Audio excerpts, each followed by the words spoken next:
So we give praise, esteem, and honor to the Most High Yah name of Yahushua HaMashiach this day. Let's take this John chapter 5, verse 39.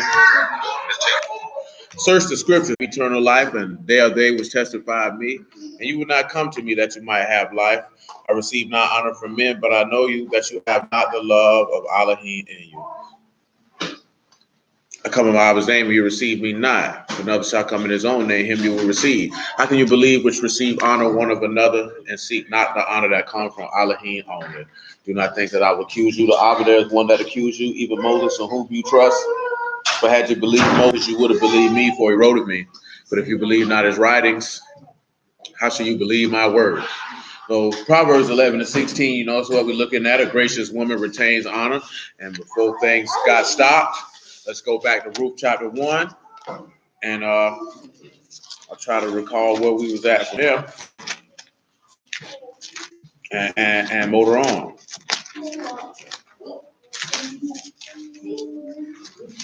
I mean, we were in Ruth chapter 2. My apologies. Was it Ruth chapter 2? I think it was Ruth chapter 1. Yeah, it was Ruth chapter 1. Now I kept going. It just wouldn't let nobody view it. Because it definitely was going, but it wasn't showing they end. On the opposite end. And let me make sure this junk ain't tripping on this end. Let me make sure this end. And it's not. Very well then. So about verse 16, I surmise. It says, Ruth said, entreat me not to leave you or return from following after you. For where you go, I will go, and where you lodge, I will lodge, and your people shall be my people, and your Elohim, my Elohim. So let's just take a look at something where Mashal makes this same statement. That goes back to what we were talking about with cleaving. How she says she clave to Naomi, and you have to cleave to Yahuwah. This is John chapter 12, if I'm not mistaken. See, this is why a lot of people don't have and remember the issue. The one sister, Orpah, goes back and say, you know what? I'm going to worship idol gods. You know what I'm saying? I didn't cleave to Yahuwah, so I'm going to go back. She had an option and choice to go back. A lot of people go back. Matter of fact, since I'm mentioning Orpah, take this to 2 Peter chapter 2. Let me deal with Orpah's mindset first. Because Orpah had heard about Yahuwah. Did she not? Clearly. She was married to one. Now, of course, you know what went down. They went and married a stranger. It was in a strange place. They married a strange woman. You know what I'm saying? 2 Peter chapter 2. About verse 19. But Orpah is representative of a different mindset. Orpah is representative also of what's in John chapter 6. And we'll probably take a look at that. But 2 Peter chapter 2, about verse 19, says that while they promised them freedom, they themselves are the servants of corruption, for of whom a man is overcome, or the same is he brought in bondage. For after they have escaped the pollutions of the world through the knowledge of our Lord and Savior Yahushua HaMashiach, and they are again entangled therein and overcome, the latter end is worse with them than the beginning. For it had been better for them not to have known the way of righteousness than after they have known it to turn from the Kadash commandment delivered unto them. But it has happened unto them according to the true proverb, the dog is turned to his own vomit again, and the soul that was washed or her wallowing in the mire. So when you look at Orpah, she heard the word, she decided to go back. It had been better for her to have never heard it. See, a lot of individuals, and see, hearing the word is not no, you heard that you were an Israelite or keep no commandments. That is not hearing the truth. What did he say? That if you have escaped the pollutions of the world through the knowledge of Hamashiach. Isaiah 53 and 11 tells you clearly that the knowledge of his righteous servant will justify many. And let's take a trip to John chapter 6, about verse 60, and see what it says there. And then from that, we'll go back to Ruth chapter 1.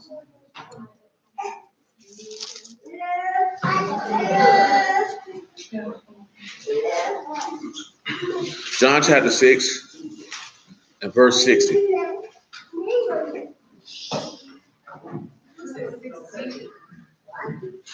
Many, therefore, of his disciples, when they heard this is a hard saying, who can hear it?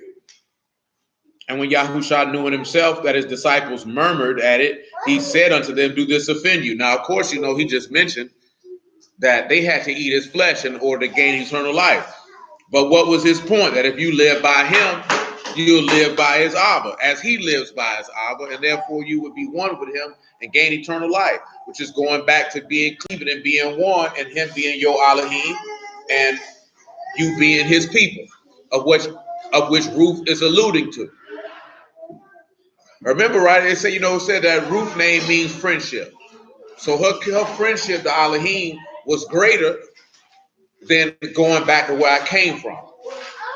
See, a lot of people go back to where they come from because they haven't developed a friend of Elohim. Does anyone recall what the text says you have to do to be a friend of Elohim?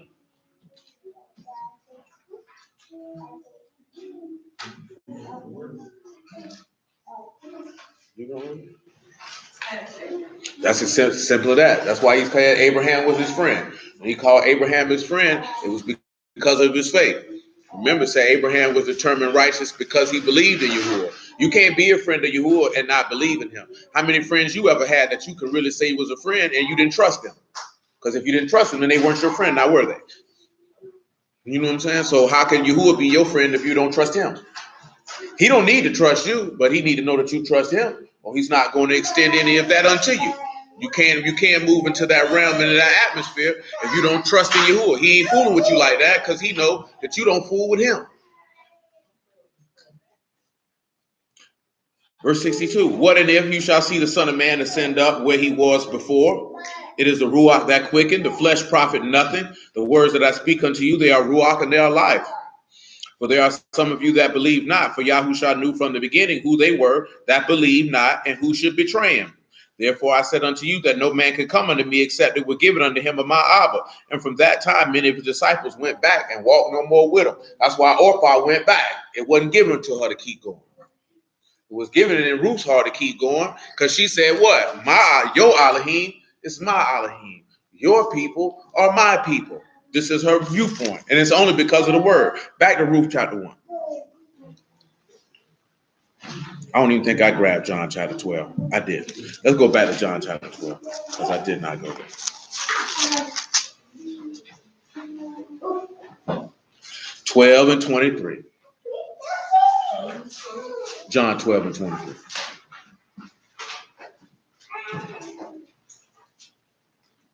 And it says, and Yahushua answered them, saying, the hour is come that the Son of Man should be esteemed. Truly, truly, I say unto you, except a corn of wheat fall into the ground and die, it abide alone. But if it die, bring forth much fruit. He that love his life shall lose it. He that hate his life in this world shall keep it unto life eternal, which is another example of Ruth and Orpah. Because Ruth didn't love her life and to go back to it. You know what I'm saying? Orpah did. That's why she went back. Said, if any man serve me, let him follow me. And where I am, there shall also my servant be. And if any man serve me, him will my Abba honor. Well, why did Ruth get honored? Because she served Naomi. She didn't have to serve Naomi. Naomi gave her the option to go. She said, I will not go. We'll also read the other verse of where Ruth cranks it up a notch. Let's go look at that now. Matter of fact, because what the Lord say after that is not relevant to what we're talking about. Verse 17 of the first chapter of Ruth. Ruth 1 and 17. She said, when you die, where you die, will I die. And there will I be buried. Yahuwah do so to me, and more also, if aught but death part you and me. Now, what do you get from that? Now, as forth as things that are contained. I seen a brother today, he say Paul's letters is so hard. I said, they ain't hard. You just ain't got no understanding, my nigga. That's your problem. His letters are very, very simple. If you are very versed in the scriptures, these letters are very, very simple. He was like, they so complex. No, they're not complex. You just don't know the word. So you don't know when he's spitting word because you want something keyed out to say that, oh, that's that particular script. That man was a master in the script, literally. You know what I'm saying? So you have to be a master in the script to catch the nuance of script that he speaks when he writes. You know what I'm saying? And if you're not going to understand it. You know what I'm saying? It's very, very simple. And that's why Peter said, and you rest with the other scriptures to your own destruction, because you don't know what you're talking about. So since you don't know what you're talking about, you're not going to know what he's talking about. But there's an instance of where he said that, right? And she said, where you die, will I die, and there will I be buried. What does that mean? Where can you see that? Because it's somewhere, it's written in the text. Exactly what she just said, it's written in the epistle letter. Pretty much word for word. That where you die, it is in Romans. Romans chapter 6 to be specific. Let's take a look at it. And after that, Romans chapter 8. Now, this is the mindset she had in regard to Naomi. Wherever you buried at, that's where I'm going to be buried at. And where you die at, that's where I'm going to die at. See, that's an unwavering allegiance to an individual. Most people don't have that type of allegiance to Yahuwah in that regard. This is the same allegiance that his son had to him, because he say, hey, if the cup ain't gonna pass, then let your will be done. Because where you want me to die at, that's where I'm gonna die at. Because the book tell you where he gonna die at before he even told you where he was gonna die at. He already knew that he was gonna die in a particular place at a particular time, and his body was gonna be laid in a particular place, and he was with it. And there was absolutely nothing that could occur that would separate him from the love of his father. Nothing was going to happen. See, a lot of people, they get separated from the love of Elohim because it was never there in the first place.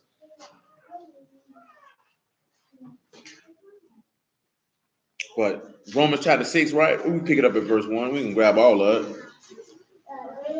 It says, what shall we say then? Shall we continue in sin that grace may abound? Elohim forbid. How shall we that are dead to sin live any longer therein? Know you not that so many of us as were immersed into Yahushua were immersed into his death? Therefore we are buried with him by immersion into death, that like as a Mashal was raised up from the dead by the esteem of Abba, even so we should also walk in newness of life. For if we've been planted together in the likeness of his death, we shall also be also in the likeness of his resurrection, knowing this, that our old man is crucified with him, that the body of sin might be destroyed, and henceforth we should not serve sin. So when she makes that statement, where you die, I'm going to die, you already know when you got immersed, you were saying that where he died at in Jerusalem, on that tree, that's where I'm going to die. So that means that goes into where my servant is, where I am, my servant will be also, because you'll go with him even unto death. Most people not willing to go that far. Let's go to Romans chapter 8 for other piece of the puzzle. I pick it up at verse 28. Remember, because she also made the statement of that only death would separate her from Naomi. He said, and we know that all things work together for the good of them that love Elohim, to them who are called according to his purpose, of which, of course, you're going to see that in the conclusion with Ruth, because clearly she was called according to his purpose, and everything worked out for her good. See, a lot of times people don't want to see that because you want things to be according to your purpose. Your purpose is grossly irrelevant. You know what I'm saying? It doesn't really matter in the grand scheme of things. Moreover, whom he did predestinate, them he also called, and whom he called, them he also justified, and whom he justified, them he also esteemed. What shall we say to these things? If Elohim be for us, who can be against us? He that spared not his own son, but delivered him up for us all, how shall we not with him also freely give us all things? Who shall lay anything to the charge of Elohim's elect? It is Elohim that justified. Who is the that condemned? It is a Mashiach that died, yea, rather that is risen again, who is even at the right hand of Elohim, who make intercession for us. Who shall separate us from the love of Hamashiach? Shall tribulation, or distress, or persecution, or famine, or nakedness, or peril, or sword? As it is written, for your sake we are killed all the day long, for we are counted as sheep for the slaughter. Nay, in all these things we are more than conquerors through him that loved us. For I am persuaded that neither death, nor life, nor malachim, nor principalities, nor powers, nor things present, nor things to come, nor height, nor depth, nor any other creature shall be able to separate us from the love of Elohim, which is in Yahushua HaMashiach our Lord. So the key thing she say, if aught but death.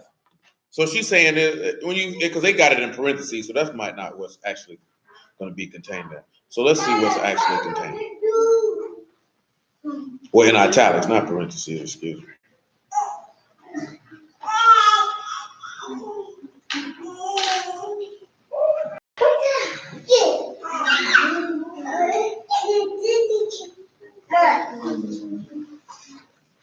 So she stated how that if death would separate them. But let's ask this question: Does death separate anyone from Yahuwah?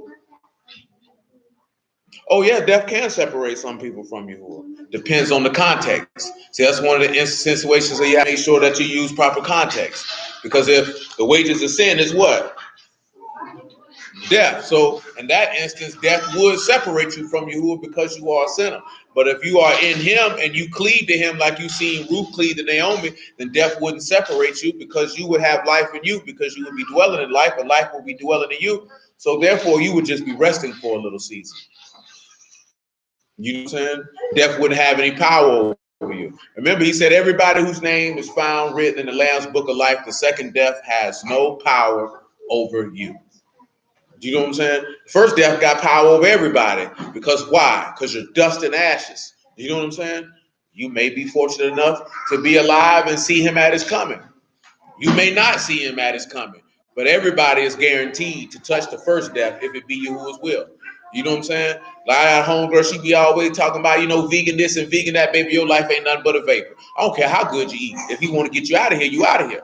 Because you are destined to die. That is guaranteed. There's not a single solitary person on this earth that has bucked that right there. You're going to see it. It's going to happen. So if you already know that it's an inevitability, it ain't really nothing to fear. As you already know that death doesn't affect the person who dies. It affects the people who are left behind. Do you know what I'm saying? And if you don't have an understanding of Yahuwah, then it's going to affect you even more, especially if you just can't reconcile the fact, as he said in Thessalonians, we're not as people who have no hope. So if somebody passed away and they are a sinner, you already know what it is. That's on them.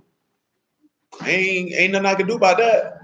You chose your path. Now you know you got to stand in front of them. If you know somebody passed and they dwelt in the Lord, then ain't nothing really to be sorry about other than it's just going to be an extended period before you see their face again.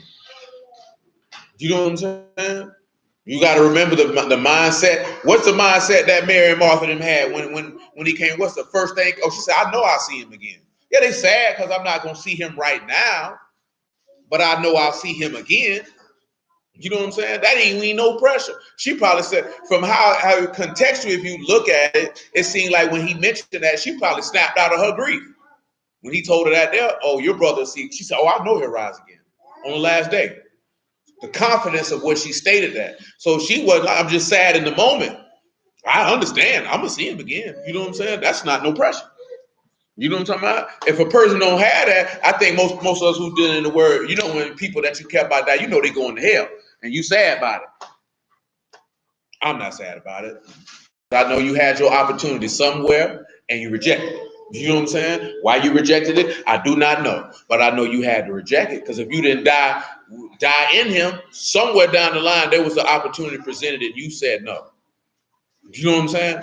And at that point, how can I feel sorry for somebody who willingly and willfully chose to reject the gift of everlasting life? I don't care who they are. That's when you got to take your emotions out of play. I don't care who you are. You, sir, you, ma'am, are stupid.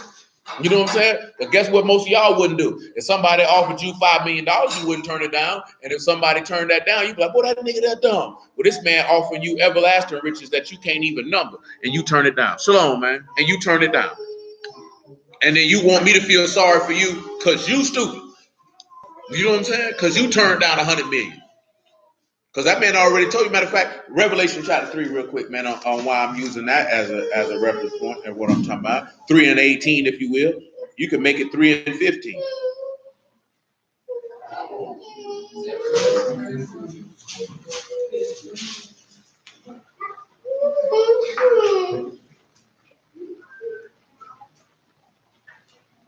Revelation 3 and 15. I know your works, that you are neither cold nor hot. I would you were cold or hot. So then, because you are lukewarm and neither cold nor hot, I will spew you out of my mouth. Because you say, I am rich and increase with goods and have need of nothing, and know not that you are wretched, miserable, poor, blind, and naked. I counsel you to buy me gold tried in the fire, that you may be rich, and white raiment, that you may be clothed, that the shame of your nakedness do not appear, and anoint your eyes with eye salt, that you may see. But that's what people don't want to do. So then you want me to feel sorry for you because you had an opportunity and you rejected it in your pride. See, people reject Yah because of the pride of their heart for the most part. You know what I'm saying? If it is given unto them to, and when I say that, when they're in regards to something comes up that you've been doing that you can't keep doing. Your pride won't allow you to cease from the behavior because you want to continue to do that. You know what I'm saying? Yeah, like I say, man, you can't. One thing about the word of Yahuwah, emotions are not involved, and you have to remove them emotions. You can be sad because you may not see somebody again, but shoot, if you going to hell, that's on you, man. You felt sorry for a nigga who went to jail for something he did? You definitely be seeing niggas try to feel sorry. Man, I messed up. What happened to bro? That nigga killed 3 people. You know what I'm saying? This nigga killed 3 people, my nigga. Why would I feel sorry for this nigga? They just executed a dude a couple days ago. He had killed a couple people up here in Jacksonville, man. He was going around the gay bars telling punks, you know, I'll give you sexual favors and clean up your house if you let me stay there. And then he would kill him. You know what I'm saying? All up and down the East Coast. You think should somebody feel sorry for this nigga because he on death row? You know what I'm saying? He hated sodomites so bad he felt like it was my job and duty to execute judgment on them. You know what I'm saying? But buddy, you can't do that. That's not your place. They say he ain't say damn word. They say he just was mumbling to himself before they hit him with the cocktail. Because 9 times out of 10, he was probably praying.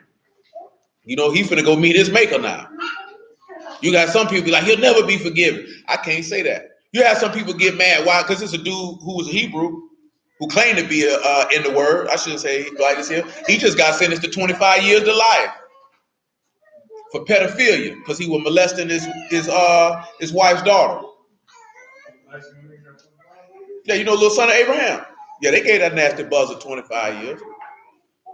Now, like when I remember when he first got accused of it, some people got mad because they were asking for proof.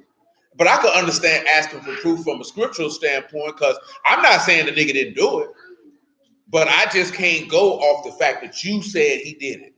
Well, the little girl said, I ain't saying she lying. You know what I'm saying? Some dudes be so emotional that they can't separate the fact that I'm not saying I don't believe it, but I still got to have evidence if I'm to judge it righteously. You know what I'm saying? Because I know the nigga character. So when that came out, that is in line with what you do. You know what I'm saying? This nigga once jumped out of like a 6-7 story building, running from niggas who were trying to kill him by some rocks. He was selling rocks and he was doing something. The whole time he posting scriptures, talking about he a preacher of the word, selling dope, cheating on their wives, sending penis pics, molesting little kids, sleeping with niggas' wives. Oh, this is no exaggeration. It's a true story. It's a true story. That's how this nigga really behaved. That's where I got the inspiration from for the just man falls 7 times, because that nigga was trying to use that verse to justify himself when he got caught sending his penis to 4 different women. Somebody, you know, a just man falls 7 times. I say, you know, good bastard Jew. You know, good bastard Jew. They get that nigga 25 years, man. You think a nigga feel sorry for this nigga? If a nigga stab him when he get to whatever prison going to, or a nigga bust his cheeks, ain't nothing but your judgment coming back on you. You got what you deserve. You thought you were going to, but some people feel like this here. Now, ain't no repentance for him. Reason why I say that, because you know better, and you chose to do contrary. See, that's a little different. Because see, you got people who get offended. Why would Yahuwah forgive a rapist? Why wouldn't he? Why would he forgive a molester? Why wouldn't he? Because what makes his offense worse than you telling lies or fornicating? Why should he forgive you? You know what I'm saying? See, but that's why he's a Yahuwah and we man, because he don't think like you think. Because you're not going, you have selective mercy. See, men have selective mercy. See, you want to forgive and Yahuwah said that I show compassion on who I want to show compassion, but he extends mercy all the way around the board to everybody. If you choose to reject it, that's on you. You know what I'm saying? You'll see a nigga, it could be a family member, you'll cover up for that nigga for doing the same thing a nigga around the corner just did, and you gonna want him to go to jail or some type of judgment come on his head because that's not your people. See, Yahuwah don't operate like that. Now, who he forgive is who he forgive, but he gonna render judgment on both parties because he by no means clears the guilty. See, you ain't finna be around here out of pocket and think, oh, you good, son, I ain't gonna do nothing to you. Oh, no, he's still gonna bust you upside your head. Just because he forgive you don't mean he ain't gonna come see you. See, he don't raise children like that. See, humans raise children like that. The child can do something and there's no consequences. Oh, no, it's consequence. I'm gonna still whoop you. Because he definitely whooped David. Who can recall some of the things he said he was gonna do to David? He ran down the list. He said the sword was always going to be in his house. So he told him somebody in his, since you want to go, because remember what the law say, what you think to do to somebody else is going to be done unto you. So since you thought to kill Uriah by the sword, I'll make sure somebody in your household die by the sword to the day you die. See, I'm going to take it a step further. Yeah, take your wives and give them to somebody else.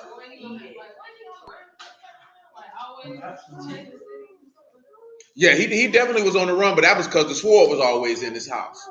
But he told him, since you want to take another man's wife, I'm going to take, and you want to do it under the cloak of darkness, he said, I'm going to take all your wives and let everybody see it. You know what I'm saying? He said, I forgive you. I put your sin away. I'm going to kill this baby. He killed the baby first, and then he ran down, oh, then what I'm going to do to you?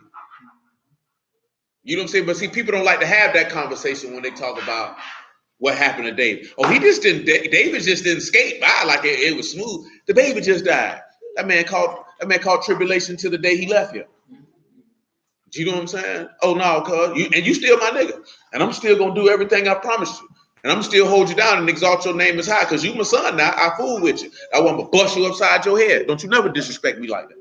You know what I'm saying? Because now you got people around here running around talking about, I don't know how to raise my kids. Because he said you done gave my enemies a room to blaspheme, meaning you got people around here acting like I don't know how to raise my children. I taught you better than that. And this what you do? I'm gonna whoop you, nigga. All around this house. You know what I'm saying? Upstairs, downstairs, in the backyard, in the front yard, all that.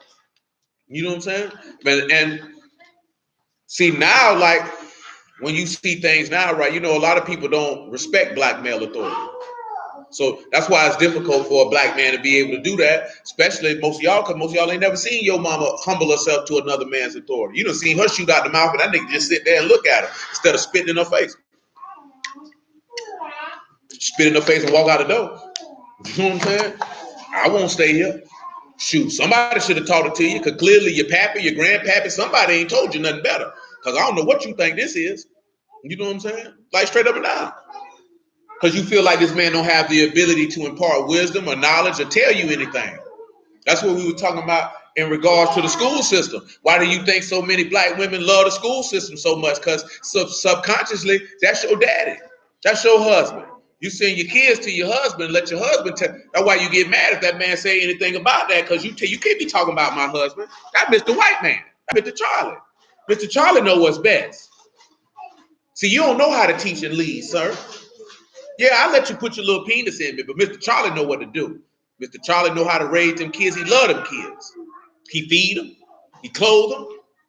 He teach them. He lead them well. You know what I'm saying? Because we mentioned a woman by nature is a follower. What's the number one thing y'all brothers think that women respect from a man more than anything?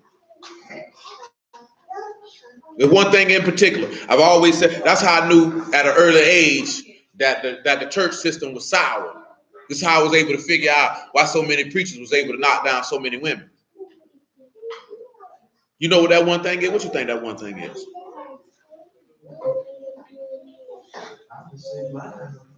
It ain't lies. The number one thing that women respect from a man above all things. What's that? Power. Why you think so many of our women follow behind Mr. Charlie and everything he say? Because he has the power. See, you don't have no power, so she's not going to intrinsically have that respect for you, because you don't call no shots. You don't make no moves. You know what I'm saying? You don't do that. That's that's the only reason why the preacher can knock down all them women, because he got power and authority, and that attracts women. You know what I'm saying? You think all these women would be falling over Jay-Z if he was a regular dude? He tell you in his own music, ain't nobody wasn't paying me no attention when I ain't had no money and no power, no authority, no fame, no nothing. That nigga Pac used to say the same thing in his music. You didn't pay attention to me when I wasn't this, that, there, and the third. You know what I'm saying? Because that don't do nothing for them. That don't get the engines running. Do you know what I'm saying? Get your little power and authority, and they'll be running down, kicking in your front door. You know what I'm saying? Straight up and down. Make excuses for you to generate all your enemies and all of that. And they're going to go, because as we mentioned, as Yahuwah made the woman, he made her to be a natural follower. Her natural instinct is to follow a man. I think I asked y'all this before, but I'll ask you again. How you feel I've never asked you clearly, but how you feel your ability is right now at this moment to follow a man? Don't tell no lies now. Don't tell us what we want to hear. Tell us the truth. Very poor. Where you feel you at that, Callie? Don't you tell me no lies now. Your ability right now, honestly, deep down in your soul, right now where you at right now, your ability to follow a man. You can give that if that's what you choose to use. I don't believe it. I did. See, because I'm gonna ask your husband, and your husband gonna tell the tale. You think she had a 10? You sincerely believe that? What based off of what information?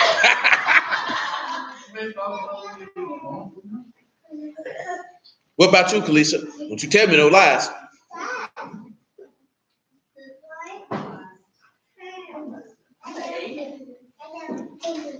Your husband agree with you? Agree with that? Nigga, you about a 1.3. I believe it's very accurate. Very, very accurate. Accurate beyond compare. What about you, Shayla?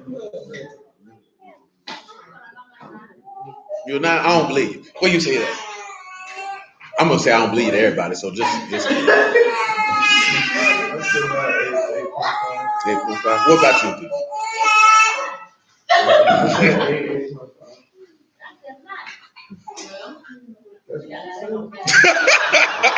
Hey, we already know now. Y'all know y'all like to create delusions in your head that's outside the framework of reality.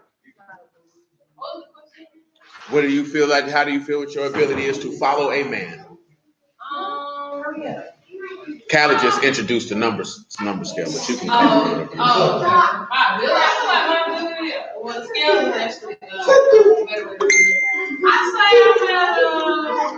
I'm at 9. Nisha say 8.5. I don't believe you. Do you believe that's accurate, Mashal?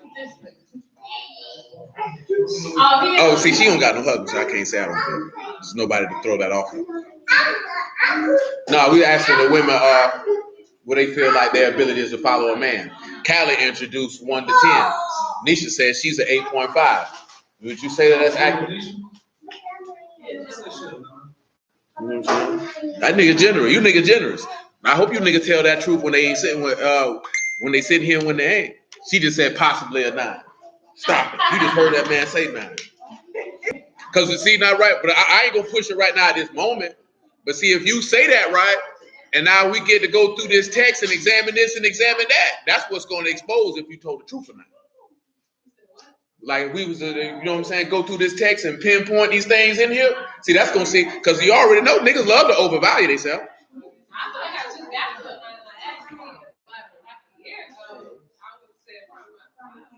I feel you. Jessica said a 6. She said she doesn't have a husband, but her dealings in the past have shown her that she needs a massive amount of work. Right, correct. I said that I told everybody I didn't believe them, so don't feel bad about yourself. So yeah, that wasn't a individual thing. That just started off with she said she don't always agree, but she listens. See, that's always the key point. Nobody don't really care if you agree or not. You know what I'm saying? That'd be the biggest thing, cause like a brother was talking about this. Well, we're gonna get to Abigail in a little while, but a brother was trying to break down something with Abigail. The junk was so stupid because he was like, "How would you women feel if you was married to a fool?" Well, see, she come from a different culture and mindset. Her husband was given to her, so whether he was dumb or not had absolutely nothing to do with what she was gonna do. See, you live in a mindset, well, my voice counts. Your voice doesn't count. You know what I'm saying? Not if you don't ask for it. You know what I'm saying? If you don't ask for it, your voice don't count. You know what I'm saying? And the reason why I say that, because you've been taught that everything is 50-50 and that the relationship is equality. And there isn't any equality. Because if you have equality, that means somebody's not leading. And if somebody's not leading, then that is allowed to perpetuate the environment that women love the most, and that is chaos. Because in the midst of chaos, a woman can exert her authority and have some type of power and feel empowered that she can lead. Do you know what I'm saying? That's why you hear women be like, "Oh, ain't no nigga gonna tell me nothing." You know what I'm saying? But ain't no man gonna talk to me like that. And you know what always happened to them? They whores and they ain't got no husband. Whores and they ain't got no husband. Oh, Lee, you just walked in, Lee. What you feel like from 1 to 10 your ability is to follow a man? What you feel like you have on that?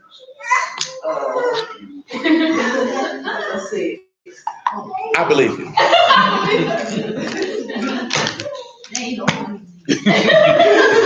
Because I know Lee gonna honest a shoot. Sometimes I don't listen to that nigga shoot. I'm gonna do what I want to do. You can't do that. Okay, go Glover. Glover can confirm. Glover, you feel like on a scale of 1 to 10, your wife saying she is 6, that 6 is the level of ability she has to follow a man? That's probably not. Well, what number would you say? I don't know. I give her a 7. She has tightened up. You know what I'm saying? Ain't bad. Y'all do know that 6 and 7 is average. It's mediocre. That's what I was trying to say. It's still a Jaguar decision. That's a Jaguar ball game. They didn't get us to the playoffs. Definitely not, because you know 7 out of 10 on the test is a D. Not in my day. Yeah, they bump it up for y'all, make you feel better about yourself. They didn't want to tell you were stupid. You know what I'm talking about? But in my time, if you got a 70, oh, that was a strong D. Strong D. Right, strong. Nigga, that's a strong D. What's the C? You had to be like a 75. Yeah, you had to be at a 75. Oh, she had 95 to 100 to get an A? Absolutely. 90 was a B. That's what they do in Pakistan. Absolutely. Nigga, they lowered the standards to make the children feel to dumb you down. I got a 70. I got a C. 10 questions on the test and you get one wrong, that's a B. That is a B, correct. Yeah. That's 90%. That's not A percentile. Not in the least bit. That's 90%. I'm just saying, you get one wrong. Hey, it is what it is. I mean, A B to me, you got more than one wrong. oh no. 70 is definitely strong D. Strong D. Matter of fact, that's not even a strong D, nigga. You creeping in F territory, truth be told. Cause shoot, 5 more points and you got F. You know what I'm saying? Yeah, they just lowered the standard for y'all. You know what I'm saying? Right. They start giving niggas 50 question and 30 question test. But they do that with driving tests, though. The Lord is number of questions. Well, I mean, that's I'm just saying that 70 is a D, but it didn't matter even if it was 50 or 100. Like, if you got 70 out of 100, you still got a D. You know what I'm saying? Because the standards were higher. They just lowered the standards probably in the late 2000 or early 2000s. They lowered them because they wanted to pass more kids. And once they came with them standardized tests and the grades for the school, they had to pass you niggas along. You know what I'm saying? And we don't particularly care if you're intelligent or not. As long as the state don't take our funding, that's all we care about. You know what I'm saying? But that's another conversation for another time. You know what I'm saying? That's how Mr. Charlie love you. You know what I'm saying? Your husband like this here. I raised stupid children. I raised children that'll be able to fit into my construct. Come on back to the book of rules. You have to know that, right? They don't care about your elevation. Nigga, if they don't care about their own people, you know they don't care about you. Shoot, nigga, they created that school. You got to realize something. When they created the school system in the 1800s, you weren't even thought about being a part of it. So they created it to indoctrinate and destroy their own people. So you know full well they were going to put you in the weevil lot when you went. You know what I'm saying? Y'all already know that. They push you. They want you to put your children in them schools so you can see the state as your husband, as your man, and that you lose respect for your husband. Because in past times, who did all that? The man worked and taught his kids. When the state do all of it, it causes the woman to do what? Look at the state as having the power and the authority and have less and less respect for her husband. You know what I'm saying? You have to pay attention to the psychological and nuanced ploys that they play because they play on your brain. But see, you know why we don't even be concerned? Because we like stuff like, that trying to be funny, but you look how tight niggas is paused about a chicken sandwich. And the fact is, it's not even about the sandwich. The thing that got me aggravated with the matter is this one thing. If you niggas would promote your friends' businesses, no. See, that's where you have to stop. Do you know the difference between my business and your business and Popeyes and Chick-fil-A? You know what the difference is? Brand equity. You know what I'm saying? They have brand equity. You know why they have brand equity? Because they market on a large scale year round. You know what I'm saying? Nobody on social media is going to get you $24 million worth of free advertising when a nigga in Ohio don't know who you are and what you do. You know what I'm saying? Why is he going to be concerned? Your brand is not going to resonate with him. You know what I'm talking about? It's not, especially you say, well, the type of business we have, they're strictly local. You know what I'm talking about? You can't take, you can take what you do and take it to California and do it. But who's going to do? But you'd have to have somebody on the ground and say, here's a franchise, or you would have to go out there yourself. You know what I'm talking about? There's Chick-fil-A's in all 50 states, more than likely. Popeyes in all 50 states, more than likely. I don't know about Popeyes. It might be a little less. They might not be everywhere. Yeah, Popeyes ain't everywhere. Popeyes probably more in the south than southeast. You know what I'm saying? I just said the southeast and the east coast. It's not a lot of Popeyes out west, and it's not a lot in the Midwest. You know what I'm saying? I just remember he just posted yesterday. He was saying it was the first time he took to see the song. Yeah, they're not in a lot of places either, because my homegirl told me like in New York they only got like one, and it's in Manhattan. You know what I'm saying? Like how it is in Jacksonville, how you have all these different locations is probably a rarity in a lot of other places. Like Chick-fil-A is not everywhere. It's there's a lot of locations, but they probably in every state, depending on the city, because they're gonna make sure that they put themselves in a market where they know they're gonna make some money. See, you know what I'm saying? See, where a lot of brothers mess up at is you feel like you can put. That's why Winn-Dixie went bankrupt, because they put Winn-Dixies in places that nobody wanted to shop at, so they overexpanded. You know what I'm saying? Well, I was looking for it. What for Winn-Dixie? Oh yeah. And they might not have none. You know what I mean? But it's a southern chain. You know what I'm saying? But it's brand equity. Because if you say, and then you notice that it was two brands pitted against one another. You know what I'm talking about? That's going to cause an upswelling and cause people to do that. Niggas know the Popeyes theme song. Everybody know. It's my pleasure. If you know all of this, you can identify with the brand. In order to be able to pull off something like that, you already have to have an established brand that is known. That is a really a lazy person's ploy into saying why, instead of putting money into your marketing, why your business ain't going nowhere. You know what I'm saying? That's all that is. If you want your business to be known, you have to market. That's the key thing to business. How somebody going to patronize your business and they don't know what you do? And it's not the public or your friends' responsibility to market your business. Do you know what I'm saying? That's not their responsibility. That is not the mindset of an entrepreneur. That's not a mindset of a business owner. It's my friends and family job to market me. No, nigga, get a marketing budget and a marketing plan and market yourself. You know what I'm saying? Build your brand up, and then guess what? Then people will do that on the house. You see Chick-fil-A commercials all the time, don't you? It's Popeyes commercials with that little black lady all the time. They're rare. They're rare. Yeah, they do. They do run them. You'll see them more doing sport, especially if you watch college football, because you got a Chick-fil-A bowl. So you watch college football, stuff like that. But then the main reason is most of us in here don't watch a lot of television. You know what I'm saying? But they market. They market. They spend that bread for it. You know what I mean? And of course, what you just mentioned, the cow, the billboards, all this stuff that you see.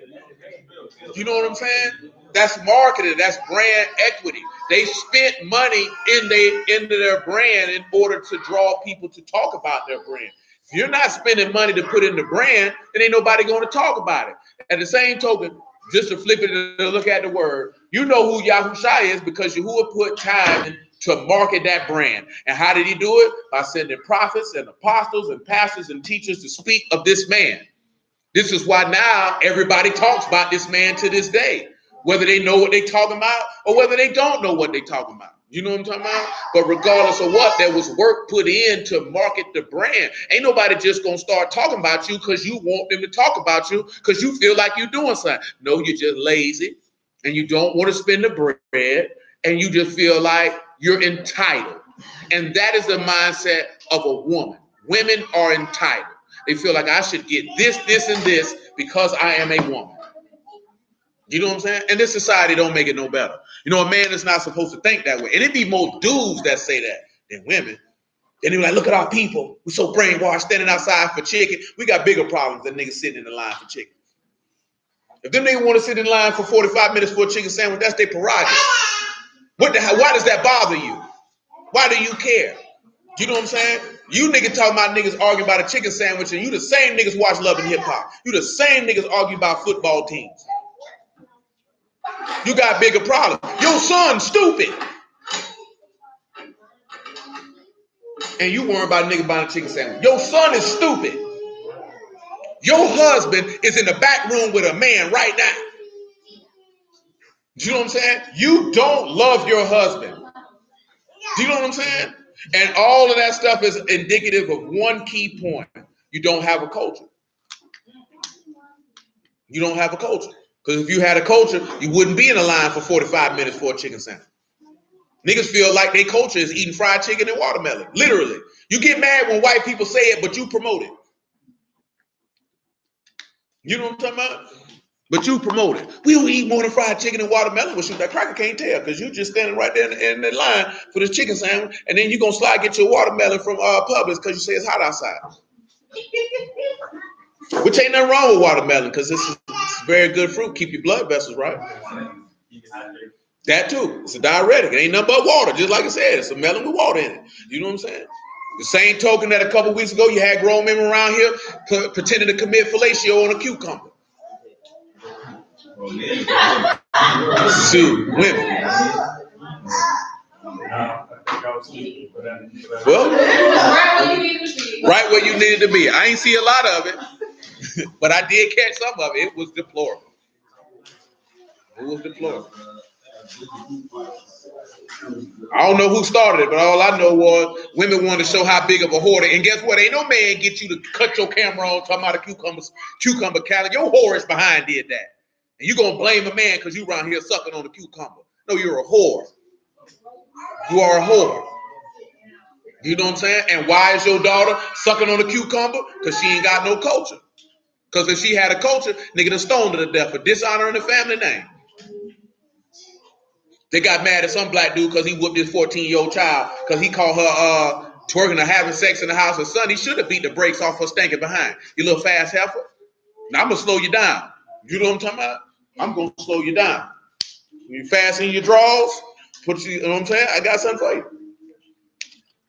See, they don't like to have them conversations, man. Roof 118, because it's going to make you assess and look at yourself. And that's what black people don't like to do. Are we not saying that these white folks done did a multitude of atrocities to us while we've been here? Too numerous to count. But as Yahusha said, he will avenge us speedily. So I'm not concerned about that because I know they're going to catch him. That don't mean I wouldn't tell my son about it. Oh, I'm going to tell him. And then right after I tell him, I'm going to tell him, and your God going to kill him dead right where he catch him at. He said, but you make sure you got faith when he get here, son. Don't you worry about that. See, that's a different level of confidence. You got to worry about that. That nigga killed my brother. I know it. Wait till my daddy get here. He got something for you. At the same token, I'm not concerned with what the white folks doing. You know what I'm saying? You can't be concerned with what they doing and what they ain't doing. Because when you concerned with what they ain't doing, that really means when you concerned about them and you talk about them all the time, you a fan of theirs. You know what I'm saying? You want a hug from them. You just want Mr. Charlie to take you and stroke your hair. Says, okay, son.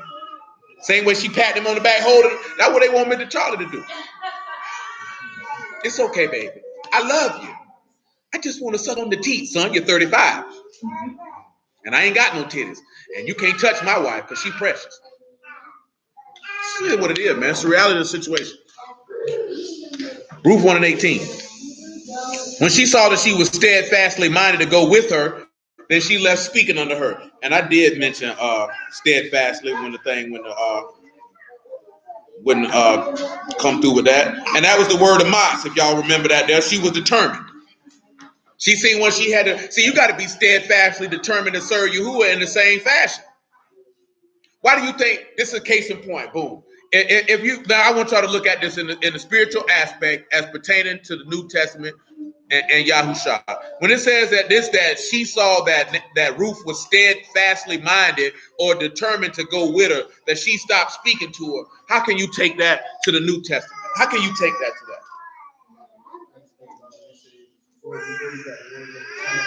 You got the words of eternal life. Anybody else got something they'd like to add for that?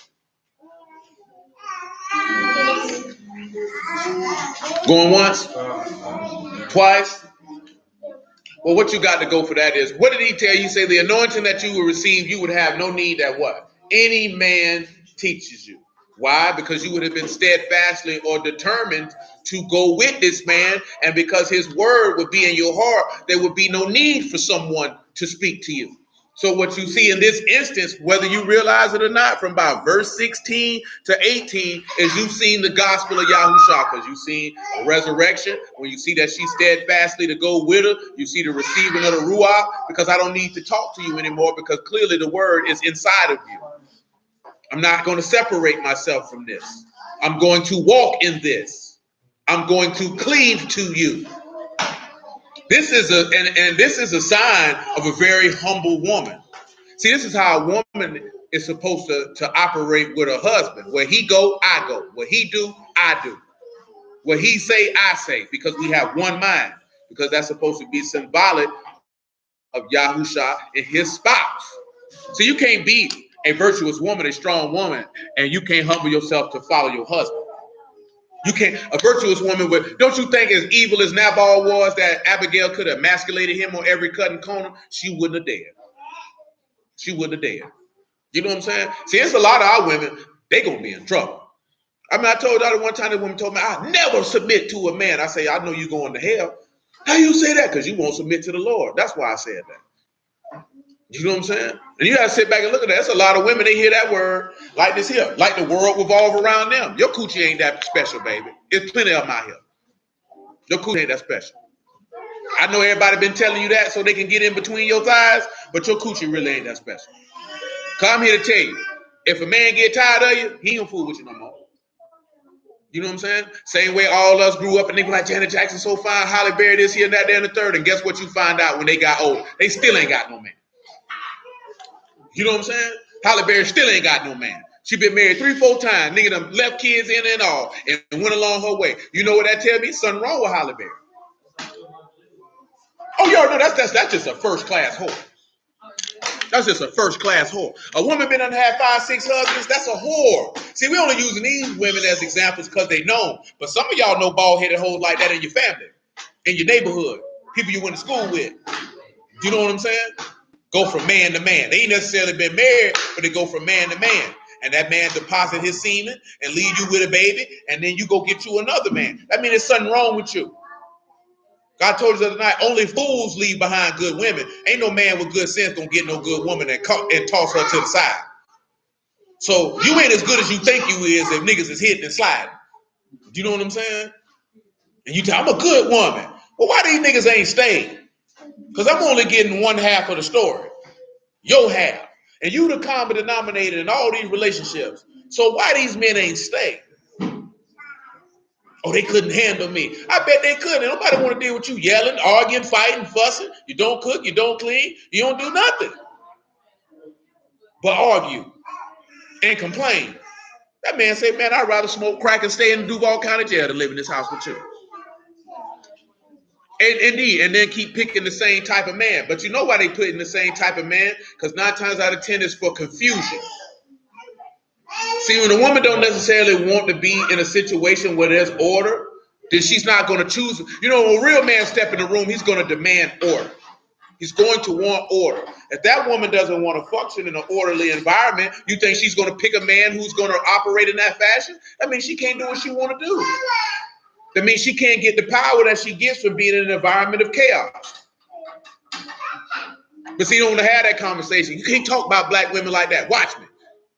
You'd rather hear it from me than hear from you from your God, because if you hear it from him, it's gonna be too late.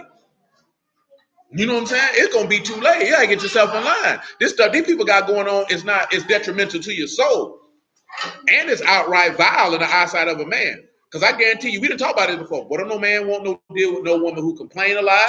He don't want to be around no woman who yell and argue a lot. Nobody, especially y'all know the T.I. song. Definitely don't want no lazy woman.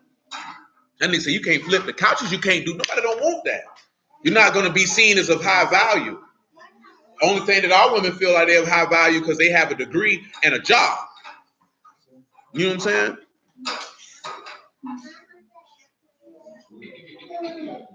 Dang, Jessica saying, but 2 men in her family, all women.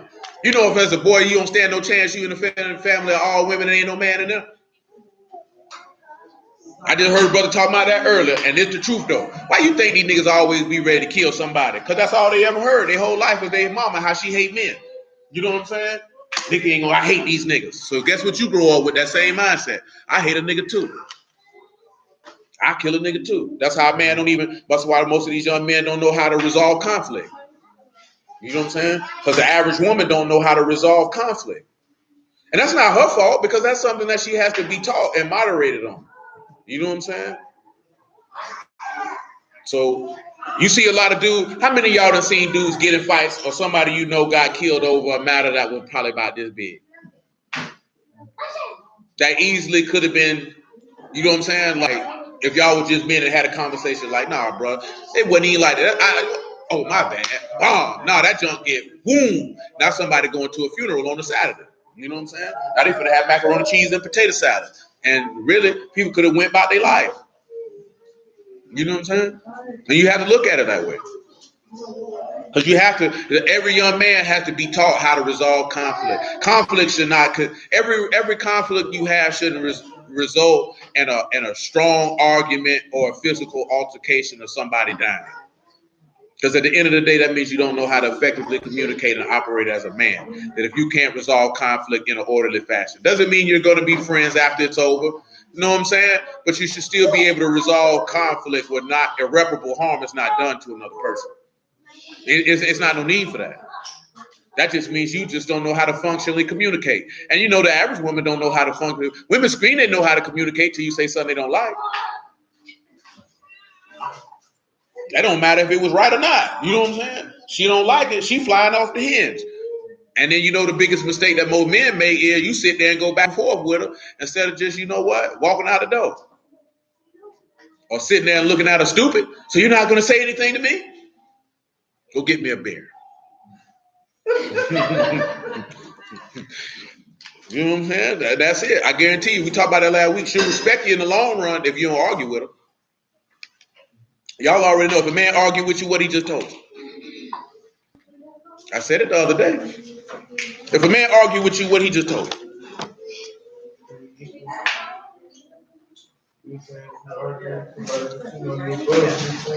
Yeah, you equal to that woman that you just let this woman. You already know deep down in your soul you ain't equal to your husband. You already know that. Intrinsically, in your spirit, you already know I'm not equal to this man. You know what I'm saying? So you go to spazzing out, and he go to spazzing back with you. You be like, oh, this nigga just like me. Get this nigga some Tampax. You need some hot dog? You cramping? That's going to be a subconscious thing if it's not consciously. That's what subconsciously in your nature, that's how you're going to look at him. That's why you see so many women after a while, they start disrespecting the dude. You know what I'm saying? Because they doing things that let her know that he look at me as his equal. Y'all already know deep down when y'all talking stupid, because some of y'all say it amongst your little hoe friends y'all got when you was young. I say hoe friends not because they tossing their booty in a circle, because they think like a man. You know what I'm saying? They horse in their mind. Sometimes I just wish that nigga just tell me to shut up. You know what I'm saying? Y'all say stuff like that when you're in the privacy with your hoe friends. You know what I'm saying? You get in public, but niggas better not never tell me to shut up. Whole time you waiting for him to do it. You're going to go in the room clapping. I love it. I love it.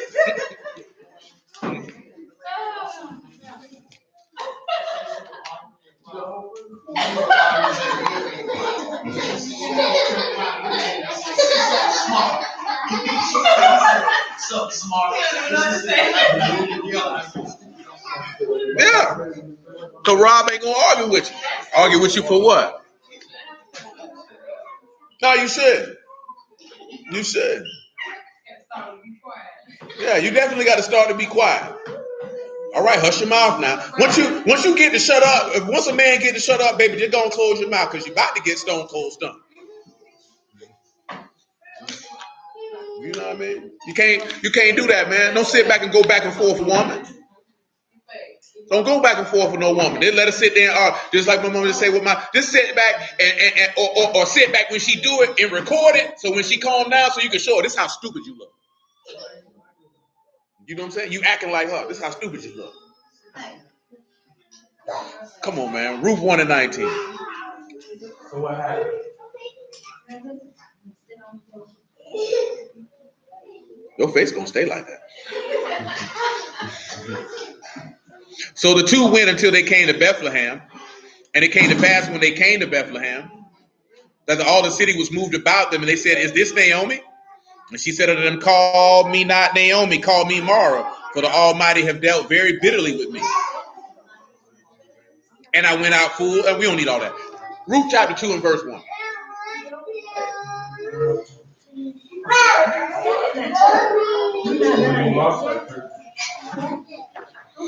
Naomi had a kinsman of her husband's, a mighty man of wealth of the family of Elimelech, and his name was Boaz. Now the word for mighty man of wealth here is the same word that's used for virtuous woman, which is Kail. Also, when you see that as her kinsman, that should remind you of what in Leviticus 25 with the kinsman redeemer. This is why Yahusha had to be able to redeem Yasharal. He had to be a near kinsman. Has to be a near kinsman. Because according to the law, only a near kinsman can redeem you from bondage that you have sold yourself into. This is why he said, I came to make my life a ransom for many. Because nobody else can redeem you but a near kinsman. And this is also why again, y'all remember, right, with the two genealogies. Who remember the two genealogies, right? One is for Adam, one is for David. This is why one is for Adam, so he can be a near kinsman to the Gentiles, so he can redeem them. Because if not, I can't come get you. Because you know what I'm saying? Like he has to be related to somebody who can trace back to Adam. Because then he can't get neither. And there's an instance where I think I looked at something earlier where we can work. Because you know, a lot of people get upset, man, ain't no Gentiles came, but that's your business, nigga.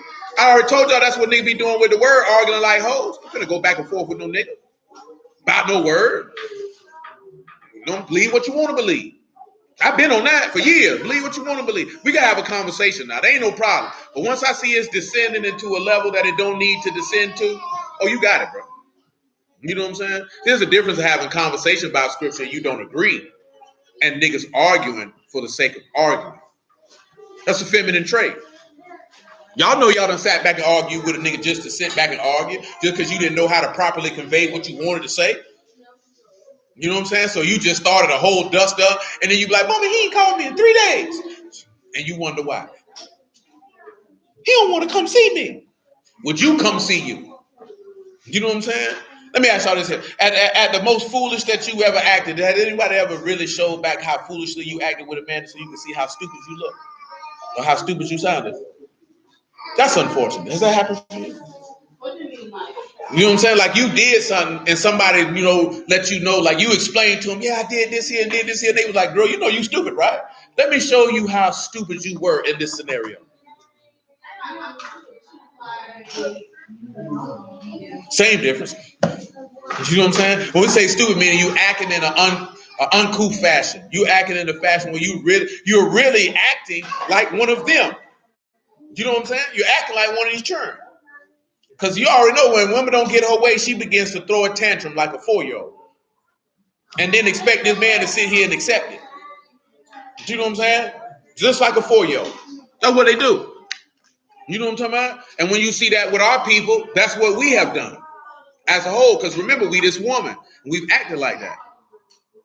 Oh yeah, Jessica say Tavon has recorded her and showed her how foolishly she had behaved herself. Sometimes you need to see yourself on camera. That's you. That's you. I can't believe I acted like that. Now imagine how I feel. Do you know what I'm saying? Like, look, let's say case in point. Look what she just did. She just fooled out, cried, had an emotional connection. She dead wrong. She dead wrong. You expect that from her. She's 4. You got women do that. They 30. You know what I'm saying? They 30 years old doing that. Baby, you supposed to left that in Toddlerville. You brought this into womanhood and say he just can't handle me because I'm a strong black woman. No, he don't lift weights, baby. He don't deadlift 600 pounds. You know what I'm saying? He don't do that. Who would want to pick up that weight? Now imagine if this man had fell out in the middle of the floor and did all that. How would you look at him? Now who?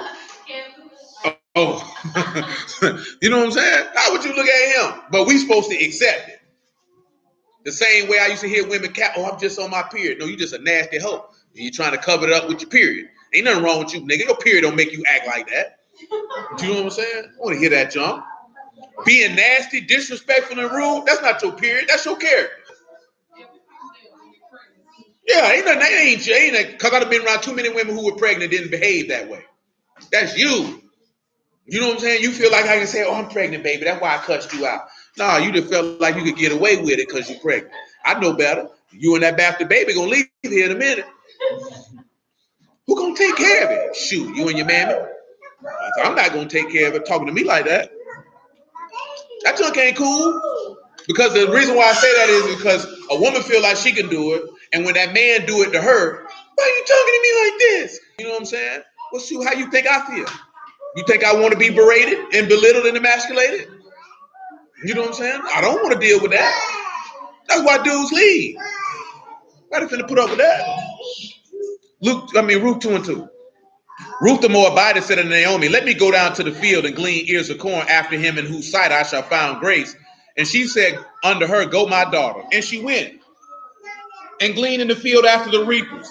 And her hat was light on the part of a field belonging to Boaz, who was of the kindred of Elimelech.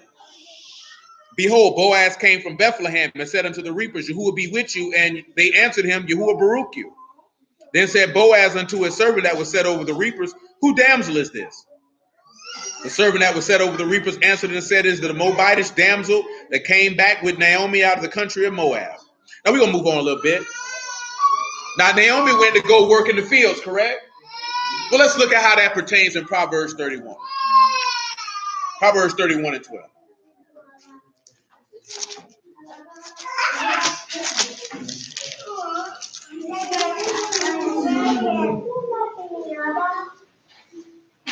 Proverbs 31 and 12. It says she will do him good and not evil all the days of her life. She seek wool and flax and work willingly with her hands. She's like the merchant ship. She bring her food from afar. She rides also while it is yet night and give meat to her household and a portion to her maidens. And she consider a field and buy it, and with the fruit of her hands, she plant a vineyard. So what is the key thing? What is she out there doing if she out there messing with the reapers? What is she out there doing? She's working in a vineyard. It was also the time of the barley harvest. So y'all know what time of year that is if it's the time of the barley harvest, correct? What time of year that is, for them, sir? Let them know. That's first fruits. That means it's Passover time. It's in that area. You know what I'm saying? But you know the key point of this show that this woman is that she is a servant. You know the average woman in these days and time ain't gonna get her rusted behind out there in no vineyard and reap no corn. You know what I'm saying? She would have to be told to go do it. She's seen, if I do this here, this will catch the attention of this man over here, who she finds out is her near kinsman to Naomi, which of course is going to point to something in the law that we'll bring back to your remembrance. See if you recall it. We're about verse 10. Because I got to crank it up a notch. Ruth 2 and 10. And then she fell on her face and bowed herself to the ground and said unto him, why have I found grace in your eyes that you should take knowledge of me, seeing I am a stranger? Boaz answered and said to her husband, fully showed unto me all that you have done under my mother-in-law since the death of your husband, and how you have left your father and your mother in the land of your nativity and come unto a people which you know not heretofore. Yahuwah recompense your work, and a full reward be given you of Yahuwah Elohim of Yasharal, under whose wings you are come to trust. Now let's take a conversation with that. Recompense. It's not going to be the word there that you think would be there when he says to recompense your work.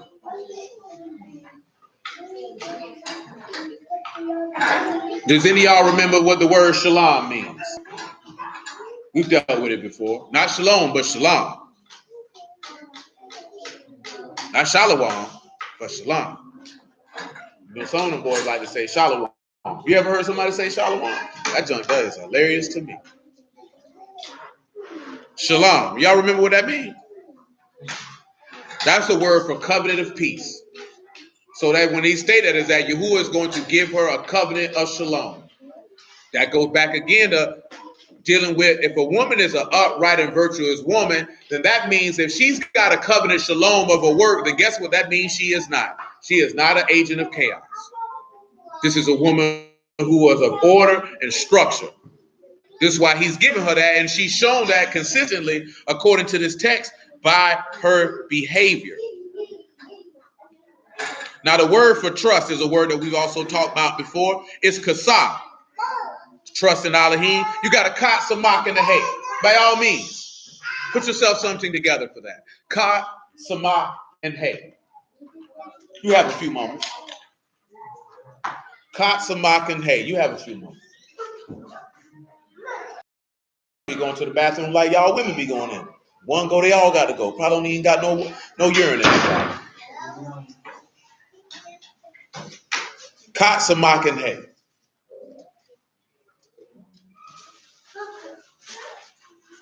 You know,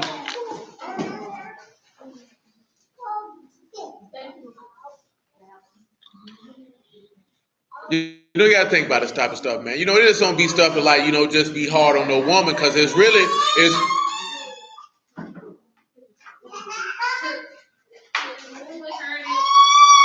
what now you did? Stepped on it? And she's sitting there smiling like you done hit her with a frog splash.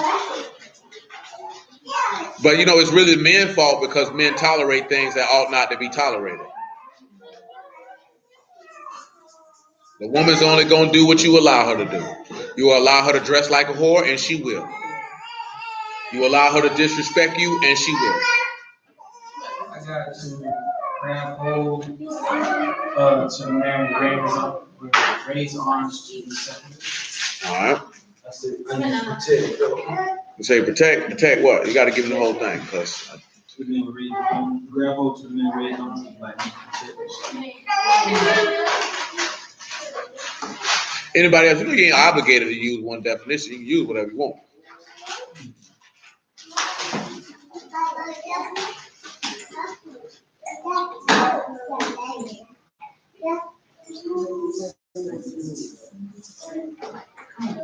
Because you can look at it simply as being behold, that man, or we just instead of saying man will raise on, behold, Yahusha separates and protects. Number one, he's going to separate you from the world, and when he separates you, he's going to protect you. And what is the number one duty of a man besides provision? It is to protect you. What did Yahuwah make in his covenant with Yasharah? What did he say he would do? He would protect you from all of your enemies. You know what I'm saying? This is another reason, again, why I mentioned that our women as a whole don't look at our men in that fashion because they don't feel like that our men can protect them. Now, some hoes be capped. You know what I'm saying? And I'm going to just keep it 100. Some of these hoes be capped. When I say that, meaning the black woman is the most least protected woman on the earth. You're the least protected because you refuse to submit because you feel like every random man is supposed to protect you. Or you get sideways out your mouth to grown men, and this man punch you in your chin or slap you upside your head, and you feel like somebody's supposed to protect you. You know what I'm saying? You can't look for someone to protect you when you're not willing to come under the authority of men, period. And then put yourself in very negative situations and expect that black man's supposed to run and come save you. The same token, like you done seen them videos of them bus drivers uppercutting them chicks. Well, them chicks brought that on themselves. You know what I'm saying? Because if I was sitting right there, I would have let him hit her too. Shoot, that's what you get, ho. You need to work on your jumper. It's a little long there. You know what I mean? Yeah. So she's supposed to got punched. You think as a man, I'm gonna jump up and be like, "Don't hit that woman." Shoot. If he hit you, baby, that's on you. That's on you. You know what I'm saying? Because you can't go out here disrespecting men and then think it's not consequences for your actions. You know what I'm saying? It's the same token like, okay, I heard like this here, right? Dudes were talking about like how women don't travel. Do you know 200, 300, 400 years ago, a group of women could not travel unsupervised without no man? And that was just simply for protection purposes. You know what I'm saying? No group of women were finna go away from their husbands and no group by themselves. Because what was you gonna stop? Who was you gonna stop? You know what I'm saying? Get kidnapped away. Next thing you know, you be a sex slave. See, that's common. That's a common thing now. You know what I'm saying? Because you make this woman feel like, she equal. Or even, let's not even say grown women. Letting young adolescent girls venture out on their own without supervision. How is she going to be able to protect herself? Now, of course, a lot of brothers make a lot of stink about, it's not really a lot of young black girls and kids being kidnapped like niggas be making out to be. You just got more media exposure because of social media. They've been kidnapping kids because they've been sacrificing them to their gods for God knows how long. And if they don't sacrifice them, then they're going to pull a taken and they're going to sell your little booty cross seas, or they're going to kill you and sell you for your organs. Well, after they sacrifice you, then they're going to take your organs and sell them. Or what they show and taking, like they show the taking, that really happens. You know what I'm saying? They really take them girls, and because it's big over here. Over here, it seems like they like little kids. You know what I'm saying? Overseas, they want full-fledged sex slaves, maids and all. This is normal. Like, this stuff ain't new. You just got more access to know about it. They've been doing this stuff. You know what I'm saying? They've been all these little kids you come up missing. Yeah, that nigga got sacrificed to Molech, Pan, Bacchus. He got sacrificed to somebody. They like to take them little kids and drink their blood, say and give them life force. They like to take young adolescent girls and drink their period blood. That's what they into. You know what I'm saying? That's what again, you got to understand something. These rites happened in the ancient world. And these people knew that they were taking kids in the ancient world and doing this, and nobody batted an eye. That's what you have to understand. If you go back to 30 AD, 500 BC, this is what they did on the regular. You know what I'm saying? Ain't nobody go like, they're snatching kids. This isn't right. You know what I'm saying? They were like, shoot, they sacrificing the Molech. It's whatever. If it's in the text, you know they were doing it. And see, now it's not acceptable to take a 4-year-old and kill him and sacrifice him to an idol god. So we got to snatch you niggas and just be like this criminals out here snatching kids. Because before, they just would have took your son and killed him. This was regular. It's frowned upon now, as it should be. But it's not frowned upon for the reasons why it really, really should be frowned upon. It should be frowned upon because it ain't right. You sacrificing the idol gods, not just that it's little kids. But these people didn't care. They didn't care. So when you sit back and you look at it, this virtuous woman gets protection. Let's take a look at something. Let's go ahead and grab Abigail right now. 1 Samuel chapter 25. I know that jump be sounding harsh, but that's really what be going on. You feel me?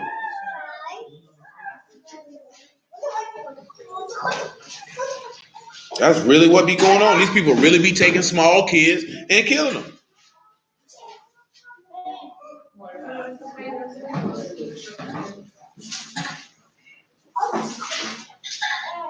Make sure that jump ain't lock up on.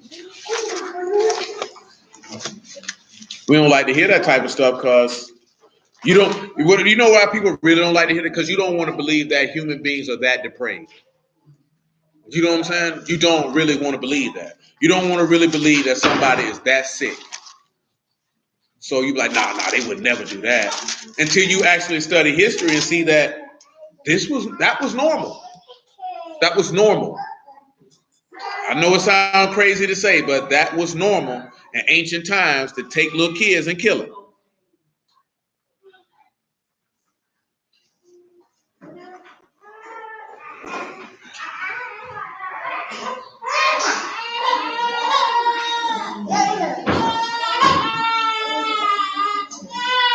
1 Samuel 25:1.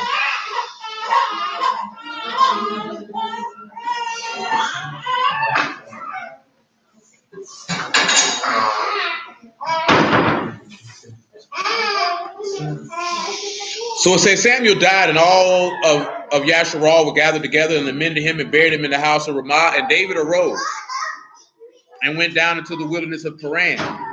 And there was a man in Maon whose possessions were in Carmel, and the man was very great, and he had 3,000 sheep, 1,000 goats, and he was shearing his sheep in Carmel.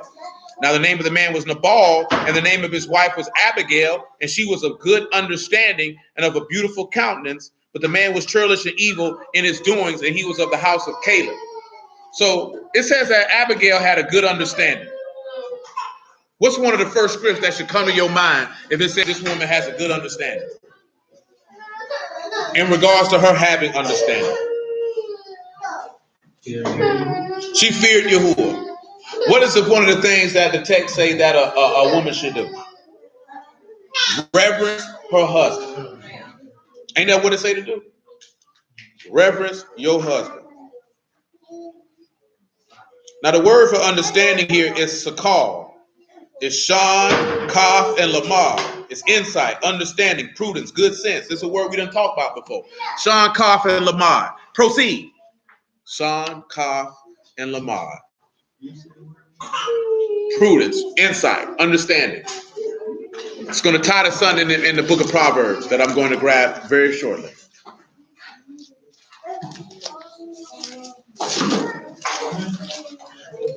Because it's contingent with both of these women, Ruth and Abigail. Both of them fit this framework. Huh?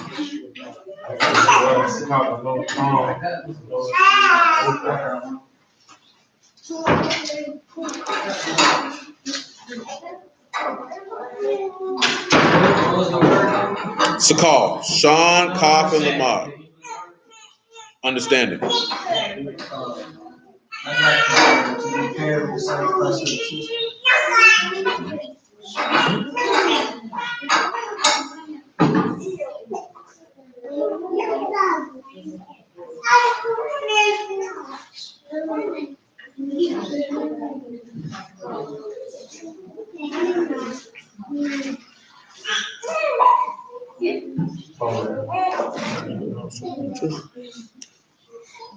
What'd you say, man?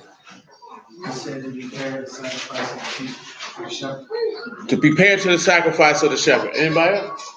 You got something? I get the last word. He says, Lamar. Sean Costello. Prepare to the work of the shepherd.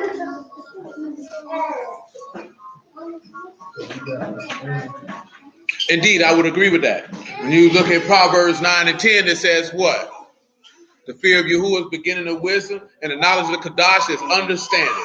So if she had understanding, and it said that she had a good understanding, and she had a good knowledge of what it is to be set apart. So again, you're looking at she's paired what? Paired to the teaching of the shepherd. Well, this is how you gain understanding. What did Yahushua say, right? He said, and he gave them the understanding that they might understand the scriptures. So and that goes back to what we talked about last night and Wednesday. In order for a woman to be able to execute her role, she really has to fear Yahuwah. She has to trust in Yahuwah, and she has to be paired to that teaching. Now, again, for a man to be a husband or Baal in that instance, he has to know and actually execute the teachings of the son, or he's not going to be able to properly and functionally lead this woman, much less teach her anything. You know what I'm saying? Nevertheless, go to Proverbs 19 and 14. And you're going to see this instance for both of these women, that this is how Yahuwah operates. And it goes back into how Yahuwah will take one of his sons and give them to a woman. Or take that woman, I should say, and give her to one of his sons. It says, houses and riches are the inheritance of fathers, and a prudent wife is from Yahuwah. Now, guess again, the word for prudent in this instance is what? Sakal again, same word. So remember we talked about the Ishah for a wife, right? You remember what we use? You got the Aleph, the Shan, and the Hay.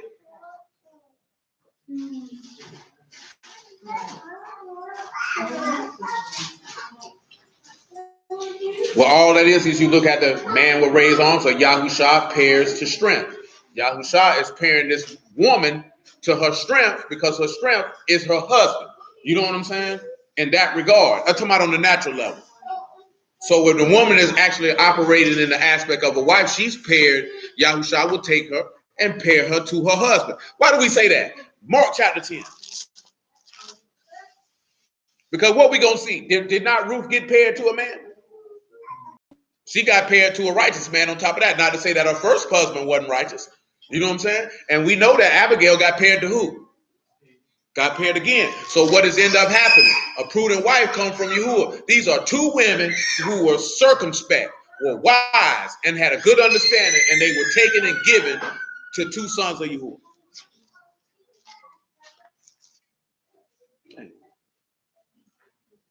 Oh, Mark chapter 10. That's what it is.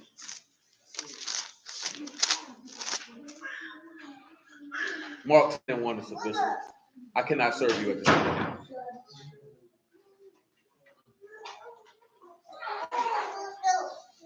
I don't know. And he rose from thence and came into the coast of Yehuda by the farther side of Jordan, and the people resorted unto him again. And as he was wont, he taught them again. And the Pharisees came to him and asked him, is it lawful for a man to put away his wife, tempting him? And he answered and said, what did Moses command you? And they said, Moses suffered to write a bill of divorcement and to put her away. Yahushua answered and said unto them, for the hardness of your heart, he wrote you this precept. From the beginning of the creation, Elohim made them male and female. So Paul, so if in the beginning of creation he made them male and female, what does this allow you to remember on something that we just discussed? He said in the Yahushua himself saying in the beginning, he made them male and female. Something we just discussed last week. It's right in the law too. It's in Genesis 5, it's in Genesis 1. He said in the beginning, he made them male and female and called their name Adam. So what does that mean? The woman comes out of the man. And if the woman comes out of the man, then that's flesh of my flesh, bone of my bone, which means Yahuwah gave him a prudent wife. Most people just focus on her one mistake. And it was a drastic one. You know what I'm saying? But nevertheless, that doesn't mean that she wasn't a woman of good understanding, or she just was so. Some people like Eve just so wicked. No, Eve was a woman. She was a weaker vessel who was tempted by her desires. You know what I'm saying? And that's why I've always known this before I even got in the word. The way to destroy a man is through his woman. That's why they work on the woman. You know what I'm saying? Because the woman can have the influence on the man. And this is why the book of Proverbs in the 31st chapter, the 3rd verse, tells every man to never give their strength to a woman. Do you know what I'm saying? Not to do it, because that's who he's going to work through. He's going to work through your woman. So if the woman is not rooted in Yahuwah, then there's going to be a problem with that. It's going to be a strong problem, because she's going to try, even if you don't deal with no word whatsoever, you see the level of influence that women have on a lot of stuff that men do that they know they ain't got to be doing. You think these niggas around here wearing these little behind pants because they think it's cool? You know why? Because that nigga know you'll sleep with him with them little behind pants on. You don't care. You tell it's cute. Then you dress your son. Now he look like a faggot. You know what I'm saying? Straight up and down. You got women telling men what it is to be a man. She ain't never seen one in her life. Your daddy been gone. You know what I'm saying? How many of y'all live in a household where your daddy ain't never come home? Or he tried to be home as little. And why do you think that was the case, Ed? What he told you? He couldn't stand him. So what that tell you? You think a man ain't gonna come home to some coochie every night? That means you got to be the most horrible woman on the face of the earth. That nigga say, I'd rather stay out this house than come home to some free coochie every night. You know what I'm saying? Because like I was telling you the other night, that means like you ain't a good woman as you thought you were. Ain't no man gonna stay out in the street away from his woman. What did we read in 31:12? It say what? That his heart should rest safely in her, that she won't spoil him. So if his heart don't rest safely, he's not coming to you. But we just talked about this. I talked about this last week, right? A lot of women wonder, well, why my man don't talk to me? Because clearly he doesn't trust you. So then you have to look at what is it that you're doing that is not allowing this man to trust you. You know what I'm saying? You have to look at that. Because I just was discussing like a situation with me. I already knew what it was. If I already know I don't trust you, I don't even know why I'm still fooling with you. A man can't be with a woman he don't trust. It's going to be very difficult. You know what I'm saying? Because if a man can do that, then he ain't going to have no problem. But a lot of women on this earth are not trustworthy.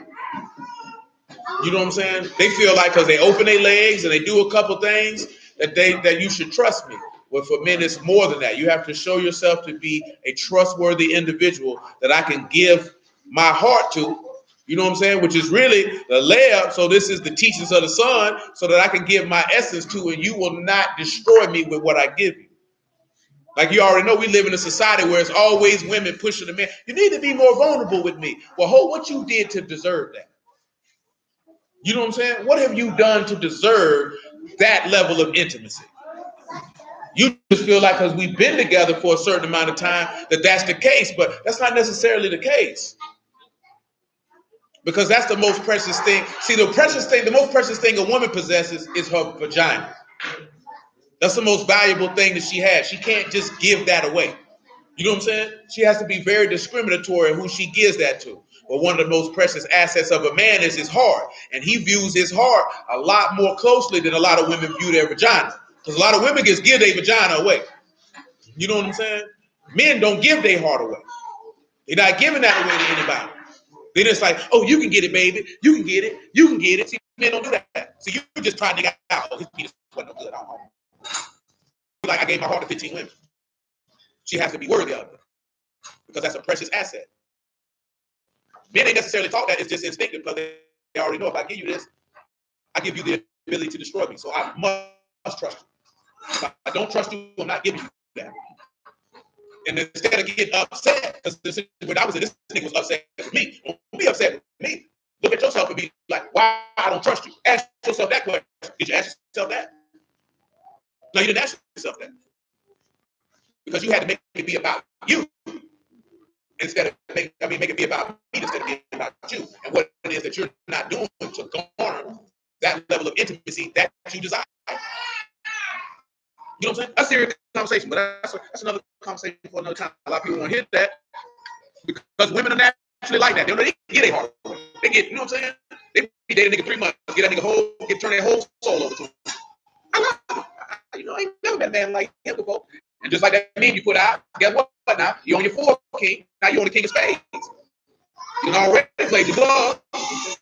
You know what I'm saying? You got cut. You know what I'm talking about? Now you popping up with gonorrhea. Like what happened? That's what happened when you get 4 kings in a calendar year. You get up with gonorrhea. You know what I'm talking about? Niggas like I said, you've been booked. You got gonorrhea. Now you burning. Can't do stuff like that. Can't do stuff like that. I ain't even being serious though. That's not to say that because that's not to say that men don't want to trust a woman to get a heart to a woman. They're just very, very slow in that process of doing so. You know what I'm saying? I was telling that other night, like if you meet a nigga and that nigga pull his heart out of you in less than 60 days, that nigga a simp. You know what I'm saying? That nigga's a buster and a sucker, and that nigga might be borderline crazy.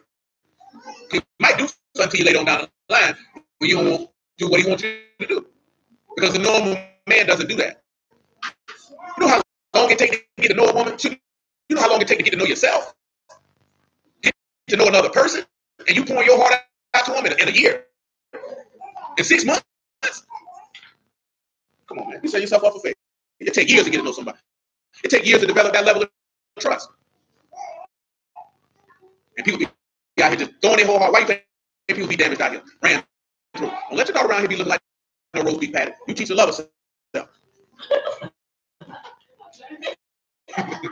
You must have seen the roast beef patty a 2 year time. You don't see a couple women like that?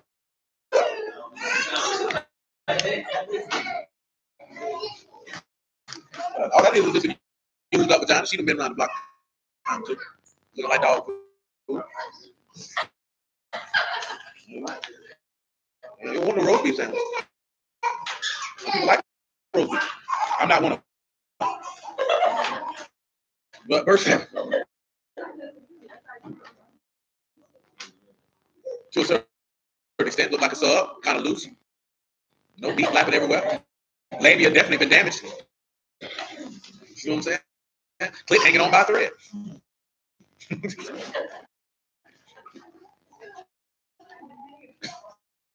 There's something wrong. Should have been with too many men. So it look like mango dog food. You'll be surprised. It's a lot of women you look out here like, that's a beautiful woman. She seems like 4. Just ran through you like I said, baby. I ain't it could be that bad. My homeboy posted to me, he had me dying laughing. He said, if you put 4 fingers in there, that's not a vagina.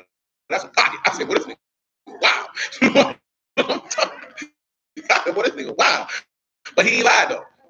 You know what I'm saying? He ain't lied though. Because I definitely seen some women on stage put their whole fist in there. On stage. They like everything that was gospel. You know what I'm talking about? That's some old porno stuff, baby. Right around there doing it. But I see plenty of women perform tricks on stage. Like, girl, nobody wants you. You smoking cigarettes and picking up beer bottles. I'm straight. This ain't normal behavior, baby. This might be something wrong with you. My homeboy went crazy. I think Trick with that same night. Oh yeah, baby, put a cigarette in there, smoke that cigarette.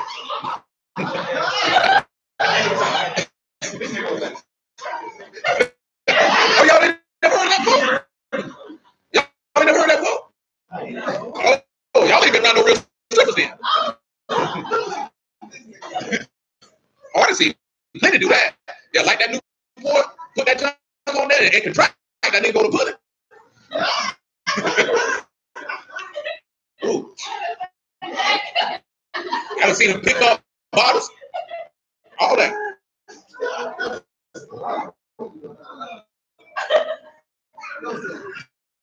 First time I seen that was 1999. My homeboy went crazy. And he said, bro, look what she doing. I said, well, you better keep your money in your pocket. What? Shoot. We got plans tomorrow. I'm like, shoot, boy. I'm gonna buy me some weed. I don't care what she doing. Hey, y'all already know that's a man's biggest weakness is that thing between that woman's legs, make him lose his mind. That's why you gotta teach your son to be better. Son will never be weak for no vagina, son. You be a man now. There's plenty of vagina. You act no fool about no vagina. You like this here. You act crazy because you seen a naked woman. You seen one naked woman when you seen them all. You better put it in his head. Of course you know he ain't seen them all, but that's what you better tell him. You seen one titty, you seen everything. But you go crazy about no titty. You forgot, I was telling another day, like, I was in Washington Heights and there was a chick out there. She was a nice looking chick. They niggas went crazy. Look at her. But bro, look how they following this woman around apartments. They supposed to be working. They going in the units like, bro, check her out. I'm like, nigga, what you talking about? Look at her. I'm like, nigga, but what her brain like? Oh, you right, bro. She say she got 5 kids. Nigga, your first tip off should have been she live in Washington Heights, nigga. Nigga, I'm already straight. I ain't got to be in the word. I'm already good. She live in Washington Heights. I already know she got about 3, 4 on the roster. With no man. From multiple different teammates. She been traded 4 times. You know what I'm talking about? And put on the waiver wire.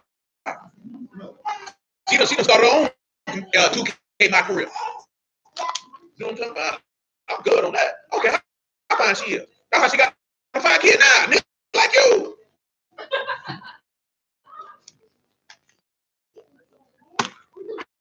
Can't be like that, man.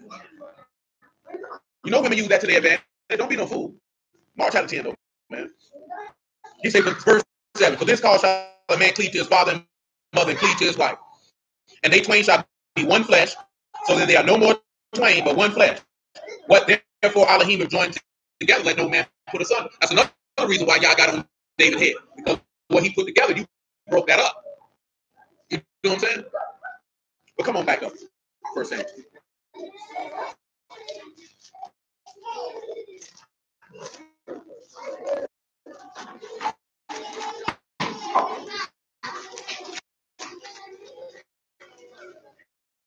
You know, I never understood that. That strip club, they wasn't my thing. Sitting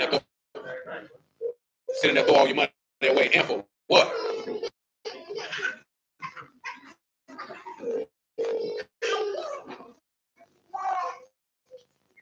John used to trick me out. He used to be dudes and have a full conversation with them about their life. So, baby, why you in here stripping? Clearly, she didn't make this money. You too beautiful. Yeah, you too beautiful to be in here. I'm like, boy, you want to lay your steak behind down somewhere? That woman be the horse she was born to be. Leave her alone.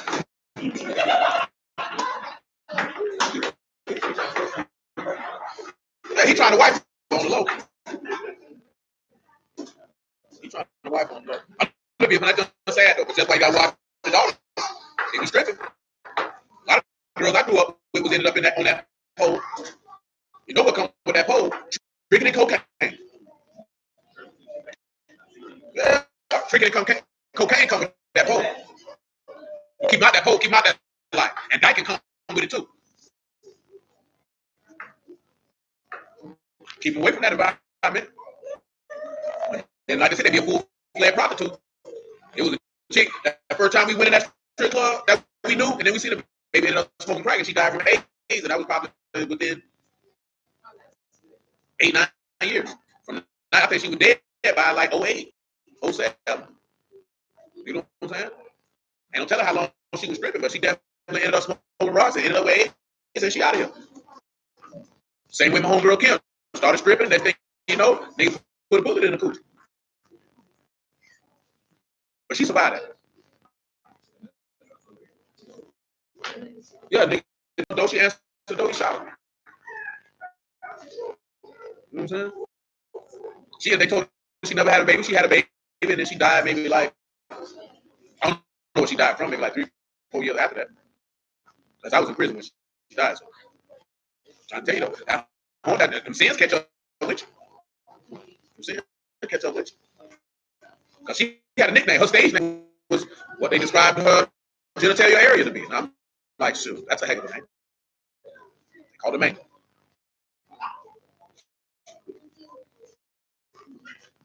I can't say I never watched her dance. We just smoke weed in the house. Sour stop. Oh no. First thing 25 though, man. We're gonna drop down, right? Because you know, David does something for the ball don't want to listen, whatever the case may be. We're gonna pick this up about verse 21.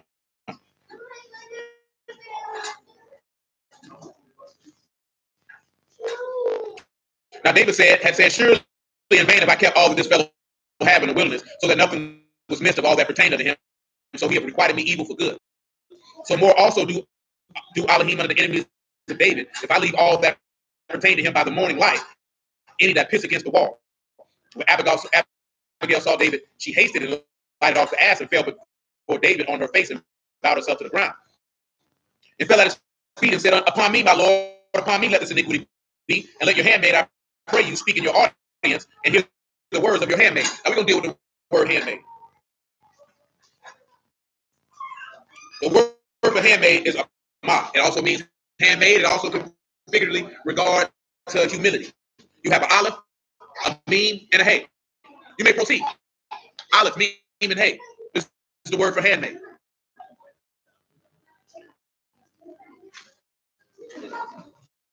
Word for handmaid. Ama also means humility, figuratively. So you know if a woman is a handmaid, this is a humble woman. You know what I'm saying?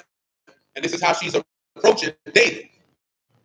You can even see instances of women coming to their husbands and referring to themselves in that fashion. Because they knew that they were the servant of their husband. That's the level of regard. That they don't have the pride that this society has perpetuated on women in regard to looking to their man. Because it's not a competition.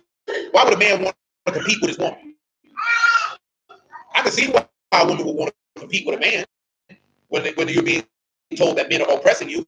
But at the end of the day, let's ask the black woman, who's oppressing you? Ain't nobody oppressing you. You know what I'm saying? Even when the white woman say the white man is oppressing us, that white man wasn't oppressing his woman. So they tell him, oh, what this white brother gets strong point. You know one of the biggest reasons why people don't like Donald Trump? Because he's patriarchal. He's white patriarchal.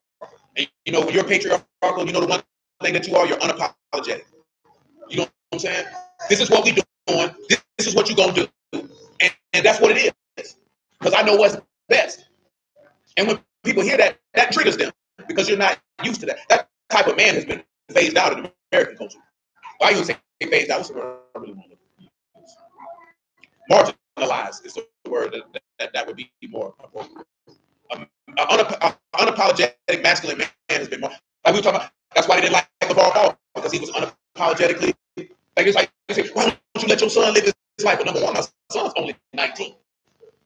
So in reality, what decisions can he really make? In reality, it is my job to guide him until he's at the point where he can stand on his own. That is my duty. But you're not used to that. The same way we're talking about when he was talking to Shannon Sharp, he said, "Oh yeah, your grandmother raised you." You can tell by his reaction. Straight up what he told him. You sensitive. Your grandmother. Just like you get on Stephen A. Smith. You hear Stephen A. Smith say, "I was raised by women." His daddy was there the whole time. He never mentions him.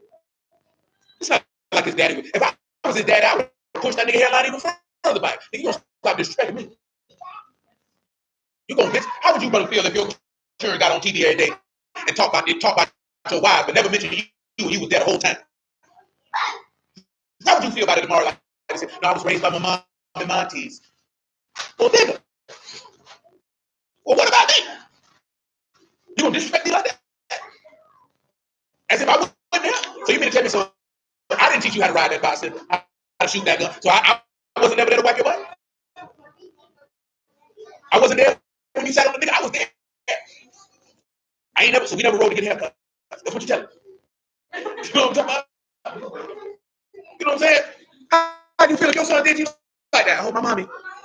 Well, nigga. Oh no, not this week.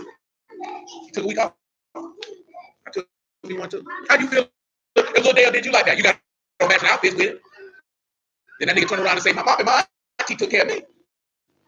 I learned everything I learned. I learned from my mom and my auntie. What nigga? Because that type of man is marginalized. You know what I'm saying? You can't be that type of man. You can't be unapologetically masculine. That's why I say like what men like if I offend you, I don't care. You know what you're talking to society, you ought to, you know what I'm saying, apologize and not seek to offend people. Man, I said what I said. You don't like it, oh well. You know what I'm saying? If you're a man and you leave the household, then what I just said, that's what it's gonna be. But I don't like it. Well, get out. I'm just gonna make that. I figured that would be your response. You know what I'm saying? Because what it is, that's what it's gonna be. But that's how it's got. That's how it's supposed to be. Look at right. That book said the ball was the dumbest nigga on the planet. You ain't see nobody say that woman had a good understanding. So you know full well she was not disrespecting this man. This man the dumbest man on the planet. This man said Nabal is his name and folly is with him. This is how she described her. I know he crazy. I know he crazy. What y'all got for me for that word? Mark. Olive mean and hey. Y'all got anything? You got it?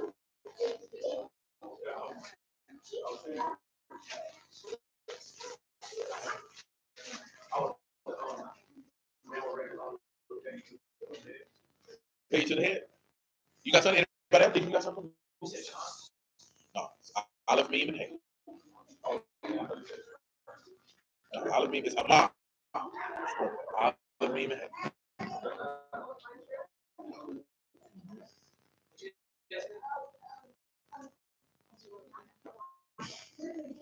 But we look at it right. You take that mean, that hey, and of course you're going to be whole because this woman is beholding or what? Olive on the strength of her head, or the strength of her husband. This is what she's witnessing. Or you can say blood and turn back to the covenant. You know what I'm saying? Because this is what she serves. She serves the head of that covenant. You know what I'm saying? And as Yasharal, we are Yahusha's handmaid. That's what we're viewing when we see him. We behold the head of our covenant. This is your leader. Because what did the text say? The head of the man is a Mashal, and the head of the woman is the man, and the head of a Mashal is Elohim. So if you're beholding the head of your covenant, you this man, because remember, what does the book tell you? There's neither male nor female, and Yahushua HaMashiach is just one body. Why? Because male and female created he them and called their name Adam. This is why that statement is made. There's no difference when you talk about being a God in him.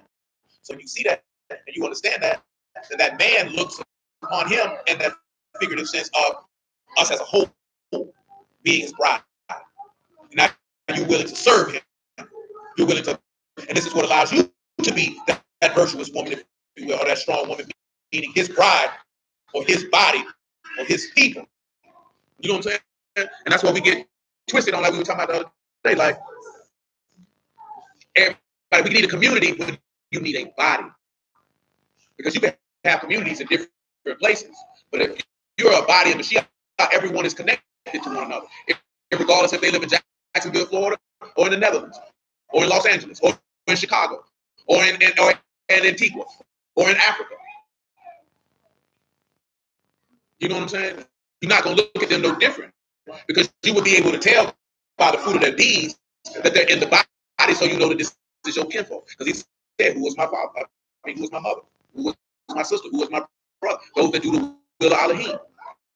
You know what I'm saying? And there's evidence where you would know to be able to identify that. And these aspects of these actual living, breathing women are aspects of how our people are supposed to operate as a whole. You know what I'm saying? And this is, again, a prudent wife come from Yahuwah. If a man gets a wise woman, y'all gave you that woman. You know what I'm saying? We talking about wise in regards to his way and his word. You know what I'm saying? Because that's what the book said, right? A prudent wife come from Yahuwah. Everybody loves that verse and the other verse, the Proverbs. Y'all know what it is. You know what it is. When we talk about getting your wife, you know what it is? I bet your mama told you. She's telling you. Your mama ain't talk to you about the Bible. Yeah. You know what verse I'm talking about? Y'all know what verse I'm talking about? You know what verse I'm talking about? What verse? He that findeth a wife findeth a good thing and obtains the favor of you. You know what I'm saying? Now the key thing, like a homeboy mentioned that last night, like, man, I ain't looking for no wife, but he said if you find one, you see, you gotta notice it said a wife in shop, so that means that woman is what? She's going to be paired to the strength. You know what I'm saying? So if that woman isn't paired to Yahusha, you ain't found you a wife. You just found you a lady, a woman, a girl. You know what I'm saying? She got to be paired because if she don't know how to serve Mashiach, how she gonna know how to serve you? She's not gonna know how to do it. But of course, this is also dealing with the cultural aspect of things. You don't live in a culture where your daughters, and when I say your daughter, meaning your people as a whole, were taught the fear of Yahuwah to have that understanding when they came of age. You know what I'm saying? They live in a Babylonian culture, meaning confusion and disorder. You know what I'm saying? So what else are they going to do? They're going to do the things that are known, that are prevailing in the culture in which they dwell. So that's why it's imperative that you teach them opposite of that. Because we done already discussed the world coming at your kids 24/7, 365, relentlessly. They ain't taking no days off. We'll tell your adversary, the devil, walk around like a roaring lion, seeking whom he may devour. But we take days off.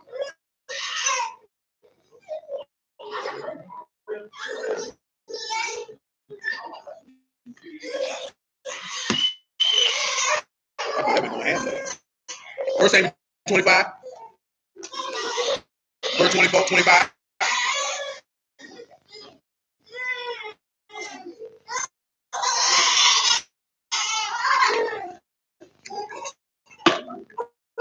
Say, let not the Lord, I pray you, regard this man of Belial. Look what she described her husband as. She knew, you know what man of Belial means. You know what man of Belial? Belial means to be worthless.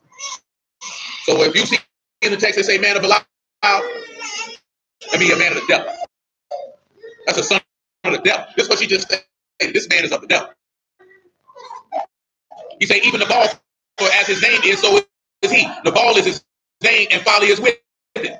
But I, your handmaid, saw not the young man of my Lord, whom you did sin. She already telling us, my husband's stupid. Please don't kill him. I know he's stupid. Now, some people are like, why would she say that about her husband? If he's stupid, he's stupid. She trying to save his life. Ain't no time for niceties when somebody finna kill it when you already know he's stupid.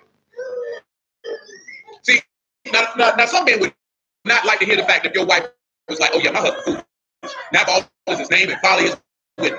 You know what else I say about the type of man Nabal was? Who recalls besides him being foolish and churlish? What type of man is that?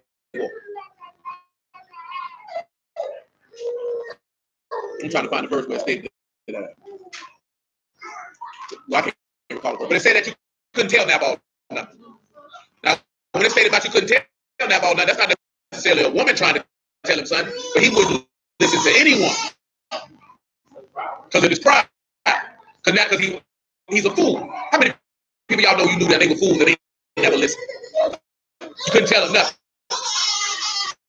No matter if it was a large matter or a small matter. You know what I'm saying? People like that, you got to leave them alone. Now, I know some men here, you might feel sad if your wife be like, yeah, you know, you ain't full of father, but you gotta have time. You know what I'm talking about? Don't hurt a nigga feelings. So you gotta have take a father. 93 octane.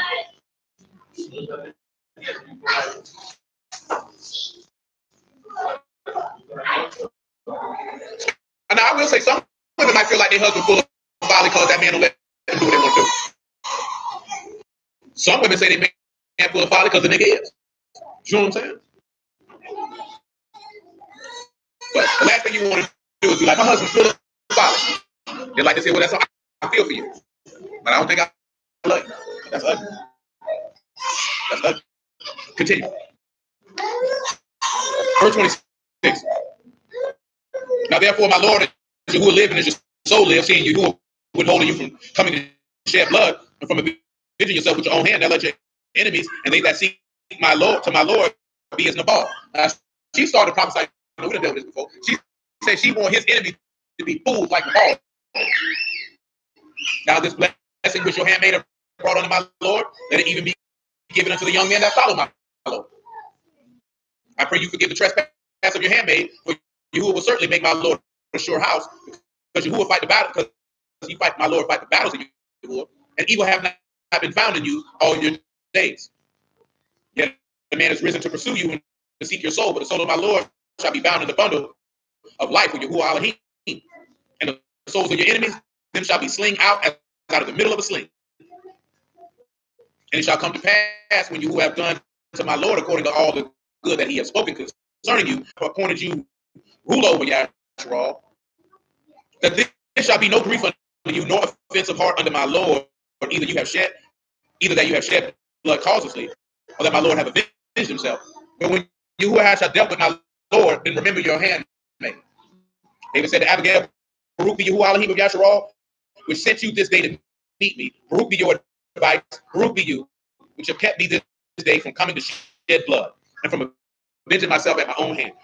We're going to look at this word for advice. Y'all should remember this word for advice. So we're not going to go into too much detail. It's the word ta'am. If you remember, ta'am was the same word used in that Proverbs 11 when it says a jewel in a pig snout. So it was what type of woman? A fair woman without discretion. Fair woman without discretion. Remember, ta'am means judgment. So what did she actually show? This is why she had a good understanding. This also shows, right? Remember, what is judgment? It's just knowing what? Right from wrong. That doesn't mean that a woman can't tell right from wrong, because that's all judgment is. She let him know, if you do this, what passage in the text are you violating? You're violating Deuteronomy 32. Vengeance is of Yahuwah. Wasn't your place to go do that. You know what I'm saying? Because David is a wise man, and that's why he said, blessed be your judgment. You know what I'm saying? Your judgment was blessed judgment, because it's the judgment of Yahuwah. What does also the book of Proverbs say? To be what? Slow to wrath. And he also says that anger rests in the bosom of fools. You know what I'm saying? And you can see why David would be upset. I protected your stuff. I asked you for a little bit of rub. You tried to play me. Continuing on, though, verse 34. For in very deed as Yahuwah Elohim of Yasharal lived, which have kept me back from hurting you, except you had surely hastened to come to meet me. Surely there had not been left on the Nabal by the morning light any that pissed against the wall. He was going to kill every man there. Drop down, right? About verse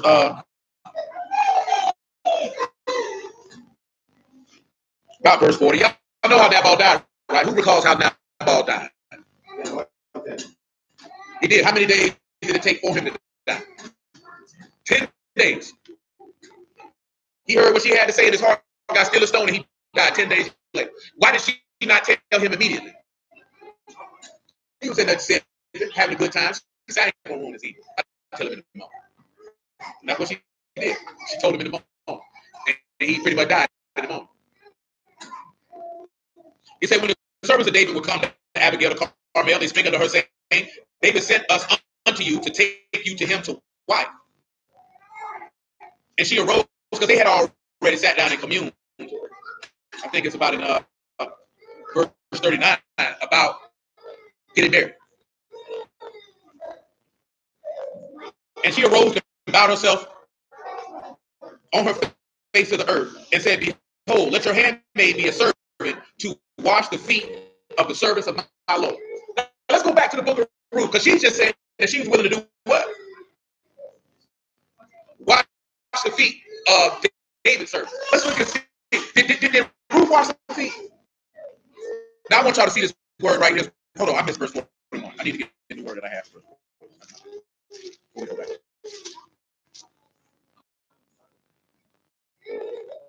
Now, when it says that for her to be a servant, that word is shipka, and it's a maid servant, and it's humility.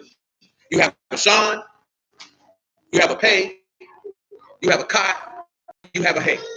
A Sean, a pay, a cot, and a hay. Another word for servant.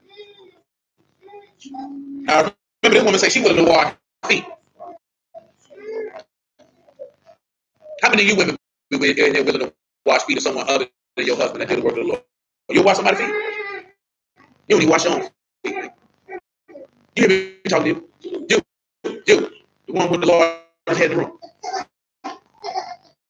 You hear me talking to you, please? You going to wash some feet? Wash some feet. That nigga said, Lord, you got the people you go to wash your feet? This ain't no Asian pedicure spot. That's a, how many of y'all, if you familiar, y'all ain't go to church. Did anybody talk about the word? Did anybody ever talk to y'all about women washing feet? Did anybody ever talk to you about women washing feet? What about you, little mother? Say did they ever talk to y'all about washing some feet?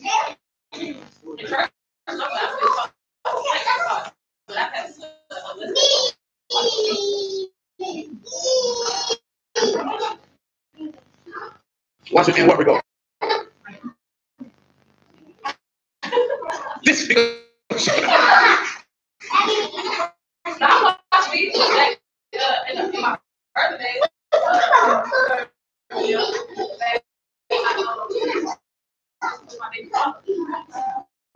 Yeah, because Passover. You know what I'm saying?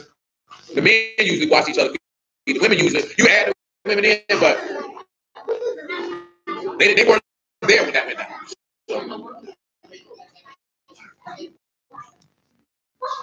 Because that's a sign of humility to get down to wash somebody's feet. Because it's a little different now. People don't walk around got sandals on. Their feet look like they've been running through tar pits. You know what I'm saying? Because if you see a chick bottom up, feet look like she's been running through tar pits, you better run. We call them foot dragons. Used to be a foot dragon. You should be dragging your feet. Yeah, that's why they were washing feet. The boys had sandals on. The things with dust. That's why Yahushua said that in Luke 7 when he came in the house. He said, ain't nobody offered me no water to wash my feet. This woman ain't ceased to wash my feet with her tears. That was just common courtesy that you'll be like, you know what, if you're not going to wash me, at least give me a bowl. You know what I'm saying? You know what I'm saying? Black people serious about that. You know, what they say, that's disrespectful. Like not wiping your feet. Like, yeah, wash some feet. Walk all the way here from Damascus, nigga. We'll get the man some water. You know what I'm saying? You like, don't be living in a tent. What difference does it make? Don't make my tent dirty with your dirty feet. What y'all got though? Sean, pay, cotton, hay.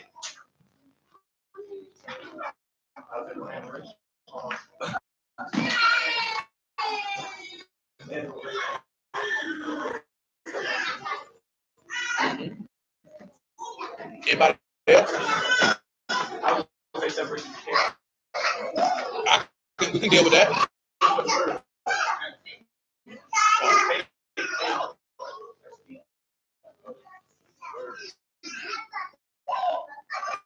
But you can deal with the man with raised on words, separation from chaos.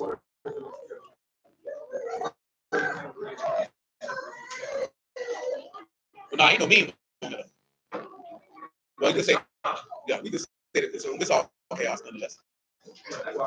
Yeah, I will allow it.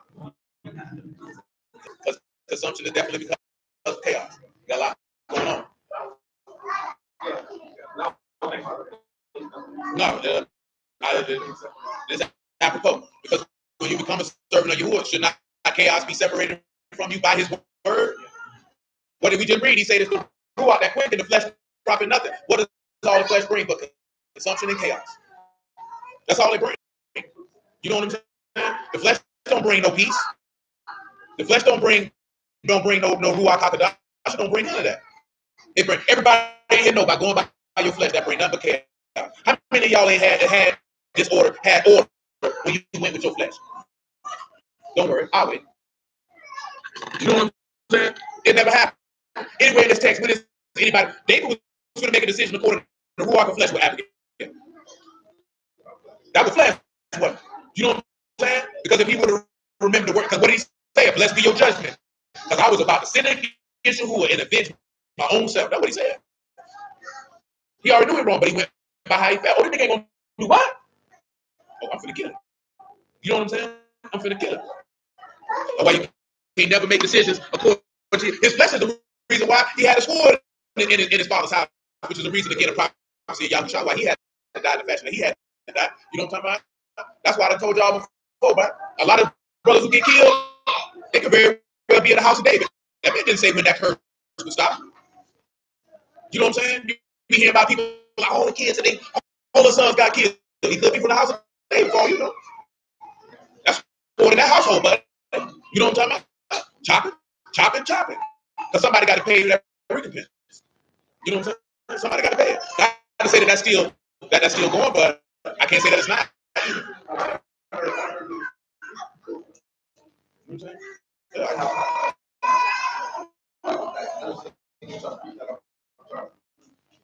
Oh yeah, I already know. That's why black men in America get killed like that. Like black folks ain't getting killed all across the world. You know what I'm saying? Niggas gonna be having no stats. Niggas just be going off of news flash. I see it, don't see it in. Come on back to Ruth, man. We right here 2 and 10. Well, not yet, not 2 and 10. We're 2 and 12. Let's get 2 and 13. Then she said, "Let me find favor in your sight, my Lord, but you have comforted me, and you have spoken friendly unto your handmaid, though I be not like unto one of your handmaids." Now that's a strong conversation, and that's more gospel involved with that. Notice that she said that she spoke to do what? To comfort me and speak friendly to me. And I mentioned to y'all that before, Jeremiah 31, he said, "I will draw you with loving kindness." Because guess what? We weren't like one of his handmaids because we were a whore. I told you one day we'll read Ezekiel 16 so y'all can see why I reference that, because I've been referencing from years since the minute that I read it with understanding on what he was imparting. You know what I'm saying? Because we were a very, very, very whorish woman. Not only Ezekiel 16, but Ezekiel 23. Ezekiel 23, he begins to mention both of us, Samaria and Judah, and what they had going on. You know what I'm saying? Like I told you that night, JT Money got its own, but if you read the text, that's how you would feel. You don't like hoes. You know why you don't like hoes? Because they think they can run something. You know what our people used to say? Oh, he's abandoned the earth. He ain't watching. We can do this and we can do that. That's why they felt like they could go in the temple and burn incense to other gods and have their back turned to the temple and worship the sun. You know what I'm saying? Because they were operating in a whorish fashion. I can do what I want when I want, and there's no consequences for my actions. You know what I said that in the book of Proverbs about an adulterous woman? You know what they say she like to do? No, it said that she eats something and then wipe her lips and say, "I have done nothing wrong." You know what I'm saying? I ain't did nothing wrong. That's how we behave as a people. I done this and done that and done this. I ain't did nothing. Let me show you what I'm talking about. I think it's Proverbs 30. Because I ain't saying how it works.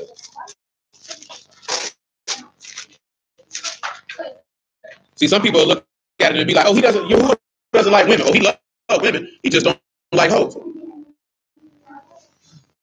That's it. He just don't like hoes. At 30 and 20. Ask somebody, how many of y'all, actually, I ain't talking about sex, so how many of y'all, and most of y'all young, like I said, but Lisa, how many of y'all look like you really knew a real whorish-minded woman? Like, not sleeping around. Because you got some women who sleep around and they ain't necessarily whorish-minded women. They just stupid. You know what I'm saying? For real, though. You got some like just dumb. You know what I'm saying? Because really, a whorish-minded woman is what you would call an independent woman today. You know what I'm saying? Because of their mindset. And when you sit back and you look at their mindset, this is how they behave. He says, such is the way of an adulterous woman. She eat and wipe her mouth and saith, I have done no wickedness. Now, those same independent women do a lot of evil stuff, and then they like, I ain't did nothing wrong. I don't know why he upset with me. I don't know why this ain't went like this. The same token I got a lot of peers. They almost 40.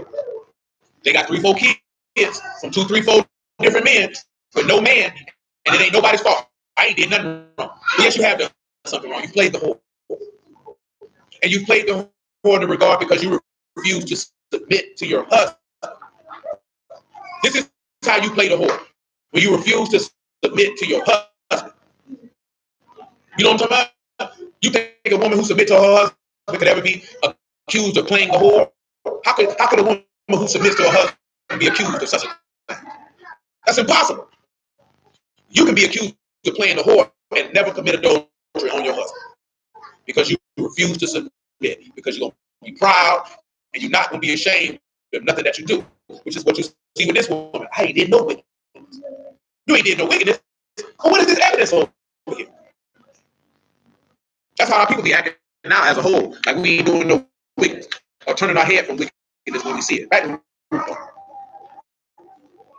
You know, our people extra wicked. You know what the dude trying to cover up for that dude I told you I called him 25 years of life?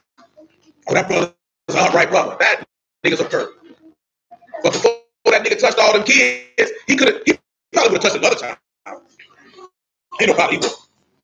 But it might have not been nobody in the world because people in the world supposed to ran him off a long time.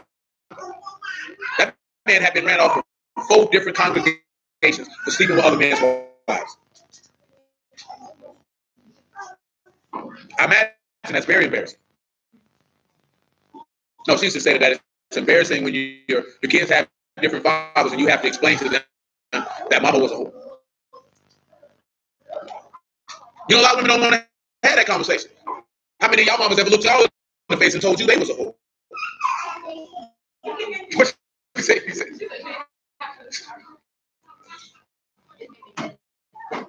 That nigga with famous, good Lord. You know what I'm saying? But that's a hard time. You don't have too many women that'll be willing to look their daughter in the face and say, baby, don't be a dumb hoe like your mom. What you mean, mama? Let me tell you a story. Let me tell you a story. You sit back and look at her, mama, I didn't know that was that. Just don't do it, baby. Keep your leg. Let me tell you, daddy. Oh, I forgot. I don't know who he is.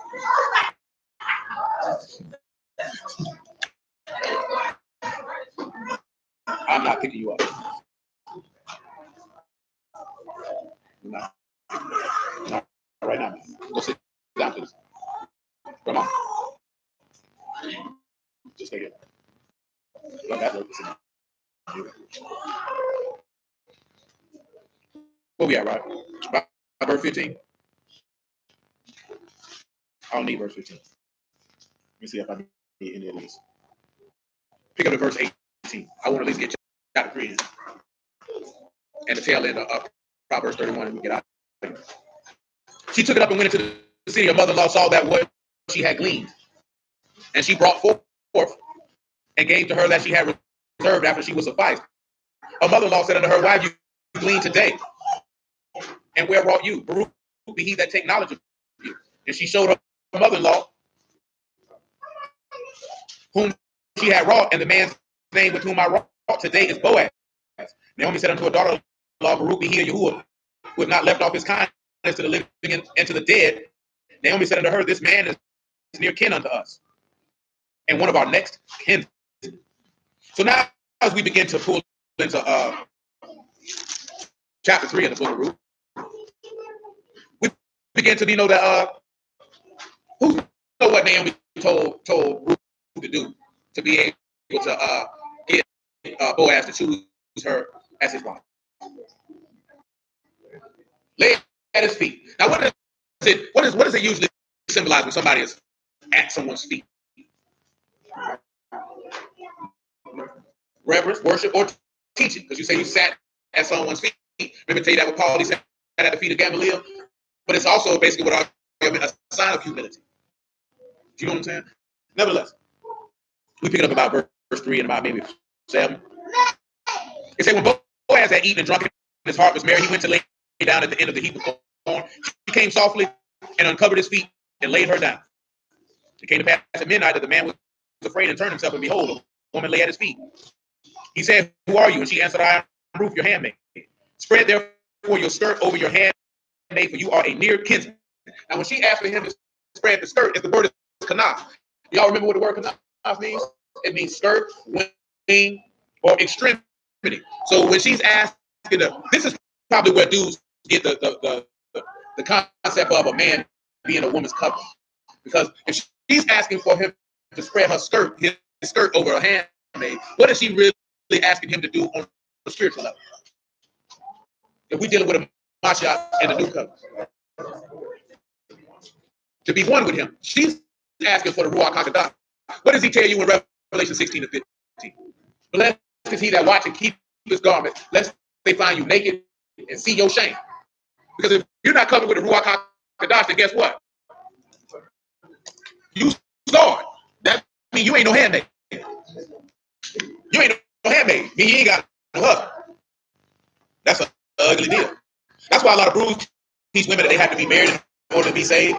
That's not accurate. Now, naturally, no, you don't have to be married, but you don't need to be around here like the old bald-headed hoes at church who sleeping with everybody talking about Jesus, your husband. That man ain't married to you. He married to Yashua. He ain't married to you. He wouldn't marry you if you paid him. You know what I'm talking about? That's why if ain't no man on the earth, it's a difference if you make that choice and you say Jesus, my husband, but nobody don't want you. See, a lot of them saying that because nobody wants you. So if nobody on earth wants you, what makes you think he wants you? You know what I'm saying? That's what they say when they can't get no man. You know I ain't lying. Jesus is my husband. Well, baby, you have 4 husbands before you said this here. They be screaming Jesus, they husband with 7 different kids from 7 different things. I've been walking out this house. You know what I'm saying? I don't want none of that. You know what I'm saying? You got to snap that thing back, you got to be born again. I can't take you into your whore. But it's Lord serious about that. There's 2 things he said not to be about his daughters and his sons. And what are they? Don't be no whore and don't be no sodomite. You know what I'm talking about? All that going around and nigga playing with your rectum, that man ain't on that. That's right. In Torah, that man ain't on that. He said there shall be no whores for the daughters of Yasharal, no sodomites of his sons. Ain't none of his sons and daughters gonna be around here with that perverse junk. He ain't with it. You know what I'm saying? So you live in a society now where you accept it. Like it ain't no big deal. You think like you think because these go around here half naked, like man, you know how bad it is that now these women got real live club outfits is really just they draws. And these folks really come out in public in their drawers. And that junk, cool. That's how bad it is now. Eventually, they're like, I'm going to the club, what you wearing? Shoot, my birthday suit. And ain't nobody gonna say nothing. What?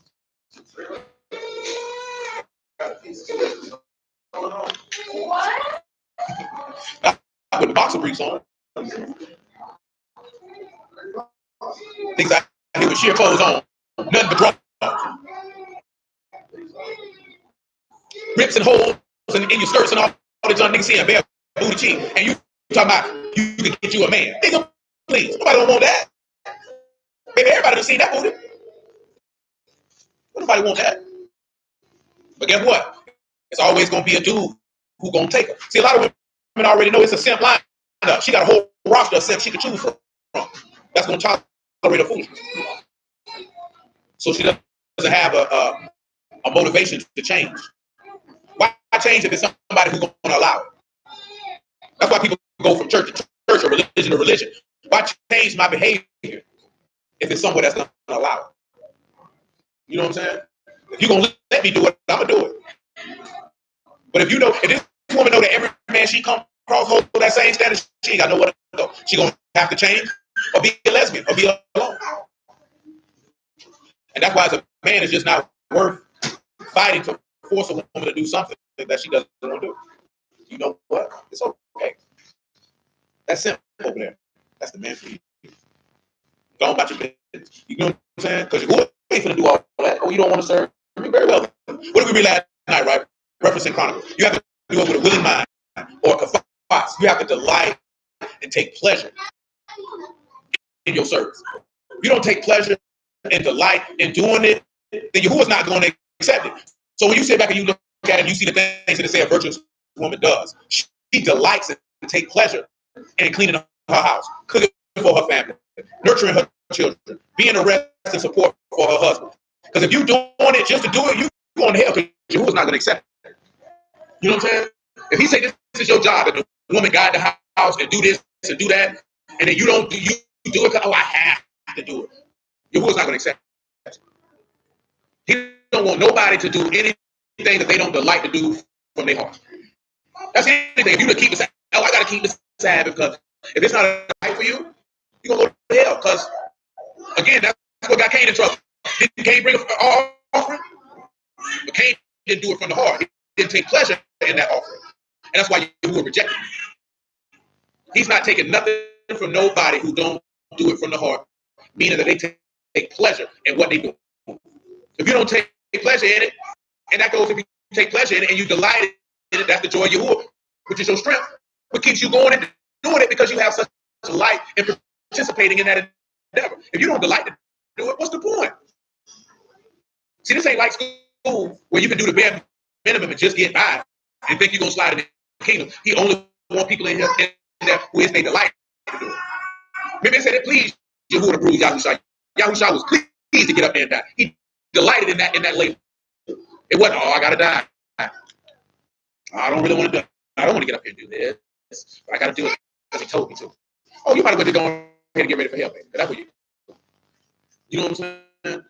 No different than a man if you don't want to play the role that the husband's supposed to play and you're just doing it because you feel like you have to do it, but just go ahead and get ready to go to hell, brother, because that's where you're going. You know what I'm saying? Because he don't want that.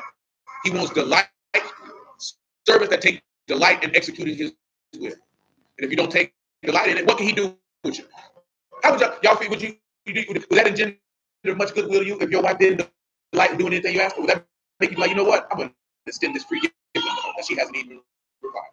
You know what I'm saying? Put yourself in his shoes for a moment and look at it from his vantage point.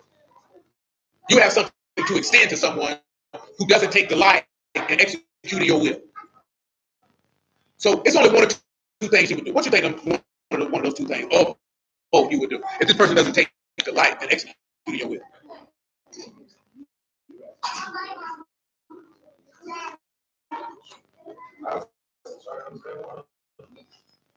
I ain't trying to understand. I'm gonna do one or two things. I'm gonna chastise you. I'm gonna get rid of you. Because if you don't delight to do my will, I would have already explained to you why we doing what we doing. So at this point, I take it because you don't really want to be here. You know what I'm saying? So first, I'm gonna give you a reprimand. See if you correct it. But that's what you would do. You know what I'm saying? Because then he extended what his will was and why he wanted us to do what he was telling us to do. He gave you a reprimand. Now, however long you extend your reprimand is on you. Because Yahuwah gave us a long run, didn't he? Long run. And then when he got sick of it, he said, you know what, now you get out. Now, it's different if you haven't explained your will. You can't get upset at somebody for not delighting in executing your will when you haven't laid that out. You know what I'm saying? Yahuwah has laid his will out. You know why you're doing what you're doing. You know what you're doing it for. And if you don't take delight in that, then he's not going to delight in you. Remember what he said, I love those that love me. So if you love him, why wouldn't you? Remember we read right? There's a time and purpose for every season, and that word kafas was there. Yahuwah delights in everything that he does. So why would he not want servants who delight in doing the things that he delights in? So as a woman, she's a virtuous woman. She would understand that her husband's mind is her mind, and his will is her will. And if he delights in the execution of his will, then she should delight in the execution of his will. And if she doesn't delight in it, then all it does is it just drags down the household. And that's why we in the United States of America having this conversation. Because we didn't delight in it. And what happened? You know what I'm saying? You're sacrificing kids to Molech. You're doing homosexual rights. You're doing all manner of things that are just not right. It's just not right. Verse 11. Amen. Verse 11. Verse 10. Excuse me. He said, Baruch be you, Yahuwah, be you of Yahuwah, my daughter, for you have showed more kindness in the latter end than at the beginning, and so much as you follow not young men, whether poor or rich. Now, what can we take of this if she said he didn't follow a young man, poor or rich? That means Boaz got a little bit of age on him. If he got a little bit of age on him, that also points to you that point to how Yahusha or Yahuwah, whatever you want to look at, it's called the Ancient of Days. But let's continue. He said, now my daughter, fear not. I will do to you all that you require. For all the city of my people do know that you are a virtuous woman. Now he said, everybody in Bethlehem know that this is a virtuous woman. Now how would they know that she's a virtuous woman? Well, let's look and see. Let's go to Proverbs 31. Let's see. How would they know?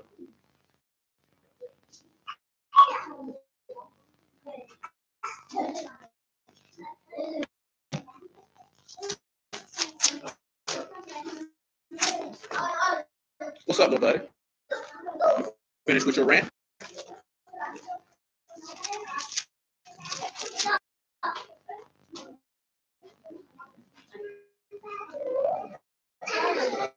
Yeah, all right. Go sit down, Gail. Go sit down, Gail. We are Proverbs 31. I know we worked ourselves to around about verse 23 before we cease a little bit.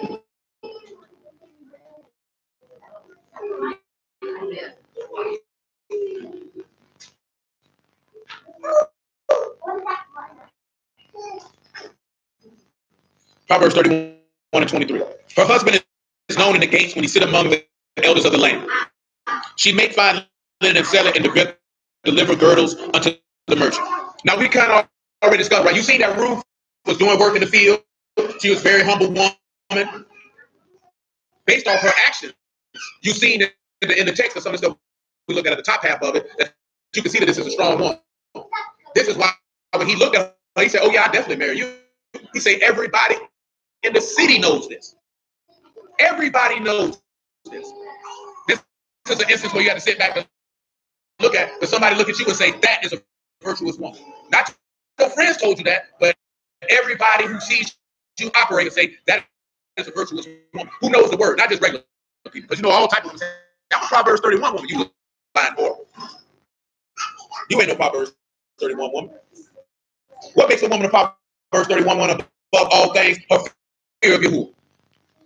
So a lot of women who say that they fall into that category, if they don't have that, they allow it enough. A bold-faced lie. That's the major key component. It says, strength and honor are her clothing, and she shall rejoice in the time to come. But we haven't got to that. Does not Ruth in the end rejoice in the end? What is Ruth's latter end? Who knows what Ruth's latter end is? Why do we even know who Ruth is? That's David's grandmother. That's why you know who she is.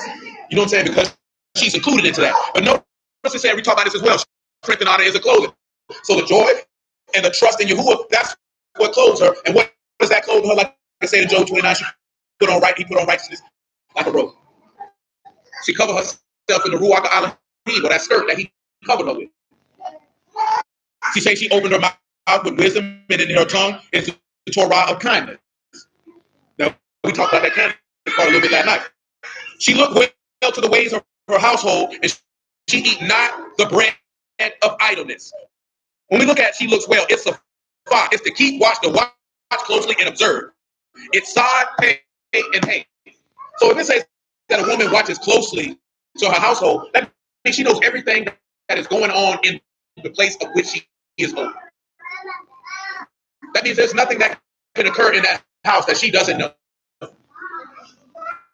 Period. She has account and inventory of every single solitary thing that's going on in it. You have sod, pay, and hate. Does anybody have any for that? Sod, pay, and hate. Remember that word is savad. It means to keep, to watch closely, and observe. Say that again. Behold the way of the word. Anybody else? Sod, pay, and hate.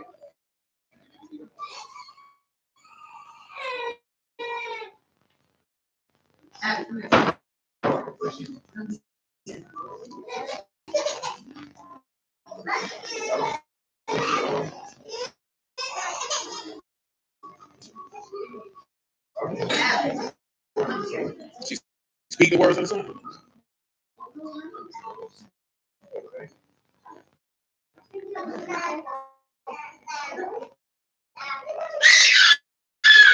You got something? So I can see that, but also 26. Yeah, got the strength that she opened her mouth with wisdom. And we also seen that with Abigail, did we not? Wisdom. You know what I'm saying? And kind of, you see that with Ruth because Ruth spoke with wisdom. She didn't necessarily. She did show the kindness by laying down at his feet, but the wisdom. But again, that's she can speak the words of the man who raised on, or she knows the way of the words of the man who raised on. This is how she's able to keep watch over her household. Now, why is that the case? Because what did Adam do? He taught Eve the way. So a man is to teach his wife the way, and this is how she's able to implement this in this household. Now, the next thing it said is idleness. Now, y'all know what idleness means, right? Y'all know what that means, huh? A little slothful. Although I also meant to hit to the ways. Excuse me. And that is Hakaya. That's ways you're doing in your way. And you have hay, lamard, yard, koth, and hay. When you look at, she looks well to the ways. So when it's saying that she looked well, she knows full well what's going on in her household. It's not a situation that she has no idea of what's going on. You know why she doesn't know what's going on? Because she is not idle. And you know what it means to be idle. What does it mean to be idle, Kalisha? What does it mean?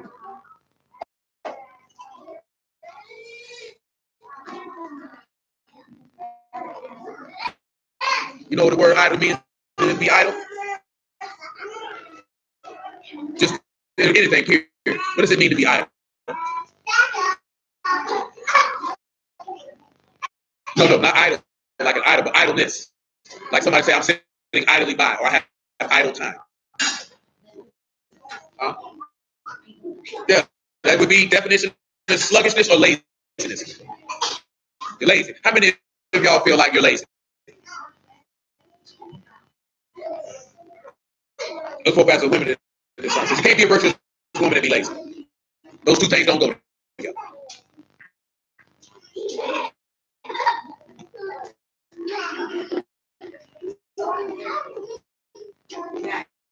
Now the word that I came with, that we get short on time, is behold the teachings and the work of the man with raised arms. This is why this woman is able to look well to her household, because she has beheld the gospel. She sees the way. And guess what? This is why she is not lazy. What did Yahushua say? He said, I have to work while the sun is still out. Now the word for idleness is absolute. You have a IE, you have a sod, you have a lamad, you have a oo, and you have a time. First thing you see with this woman who is to not be lazy, is she needs to know and experience the way of the shepherd and secure that covenant. Because if you know that, there's no way that you can be lazy. Was Yahushua lazy in his endeavors? Absolutely not. You know what I'm saying? What he told that man, he said, I got to go back. He said, you ain't fit for the kingdom of Mashal. He looking back. After you don't put your hand to the work, you want to go back. You know what I'm saying? There's instances where he ridiculed lazy and slothful servants in a parable. You know what I'm saying? Can't operate that way. He said her children will rise up and call her blessed. Her husband also, and he praises her. He said many daughters have done virtuously, but you excel them all. Now the word excel is a lie. It means to be superior. I.e. Lamad and Hay. Now what would y'all come up with that? It says that this virtuous woman is superior than all other women who have done virtuously. It's I.e. Lamad and Hay. What is it that could cause this woman to excel? I.e. Lamad and Hay.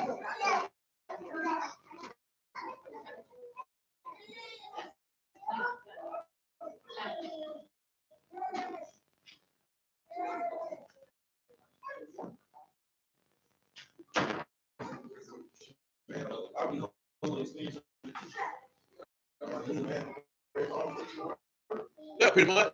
For the most part, this is why she's able to excel, because she heard the gospel,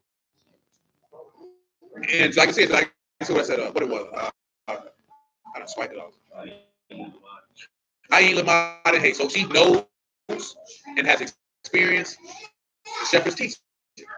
She knows it, but not on top of knowing, she's done it. See, a lot of us get caught up on knowing and not doing. Because if you have experience with something, that means what? You have partaken. You can't have experience in something that you haven't partook in. This is why I say you can't bear the fruits unless you've taken the fruit. That's how Paul put it. Paraphrasing, if you will. So this is what makes a strong woman excel, because she has taken the gospel and heard it. That's why he told Martha, he said, Martha, you've been about many things, but Mary has chosen that best part. That can't be taken away from her because she chose the gospel. See, again, the thing I was going to mention about Abigail saying she was going to wash feet, and Ruth saying she was going to wash feet, because what did Abigail and Ruth both have in common?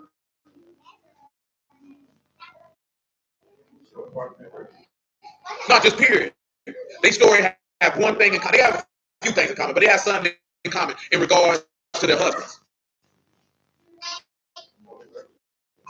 They were both widows. Because Nabal died. Technically, that makes Abigail a widow. Ruth's husband died. That made her a widow. When you read in 1 Timothy, it say that she could be considered a widow unless she was how many years of age, and unless she had washed the saints' feet. Because these were two women who were willing to do that, to show forth their service and they love, not only for Elohim, but for those who do the work of Elohim, or set apart of Elohim. See, they had no pride in them, but they were willing to do that. And that's the thing about a virtuous woman. That's how you can be able to tell. It's her service. That's what made her strong. Her strength come in her fear of Yahuwah and her service to Yahuwah. Therefore, it's nothing for her to serve a man. That's why we read that in Colossians about everything you do unto the Lord and not as unto men. Yeah, you can do stuff for your man. You know, I like to see him happy, this, that, and the third. But when you're doing it for the Lord, it don't matter. Because if you're doing it, see, there's the difference. See, some of y'all do stuff for your husband, and you don't want to do it because you like to see this thing getting on my nerve. But if you do it for the Lord, you do it with joy all the time. So whether he getting on your nerves or not, don't make no difference. You know what I'm saying? Because I do this for you. Yeah, I do it for you because you love, I love you. You know what I'm saying? Don't get me wrong, but I do this for you. You know why you gotta have a mind like that? Because whether this nigga here or not, I do this for you. You know what I'm saying? Because there's a lot of brothers that got caught up because that woman serve Yahuwah to get you. She don't love Yahuwah like that. You know what I'm saying? And she'll play that role for a few years, and then she'll get tired of it, and you see the real bald headed hoe that she is. And now you shocked. Always, man. You gotta do it for yourself. Can't do it for nobody else. Don't do it for no man. Don't do it for no woman. Don't do it for your friends. Don't do it for your family. Do it because that's what you want to do. Because that way, when tribulation and persecution arise, you're going to endure. If not, the minute those people who you try to connect yourself to leave it, or you get angry with them, you leave it too. Now it says, favor is deceitful and beauty is vain. And remember, it said that Abigail was of a beautiful countenance. She was a beautiful woman. It didn't describe how Ruth looked. A woman that fears Yahuwah, she shall be praised. Let's look at the word praised. Who knows what the word praise is off the top of their head. Huh? It's not right. Right. It's halal. That's the word it's used. You got a hey and two lamaz. Let me know what you get. It says a woman who fears Yahuwah, she shall be praised. You got a hey and two lamaz. So this is what will allow a woman to be praised. Number one, she fears Yahuwah. So now you have a hey and two lamaz. And then this is going to back up why she should be praised.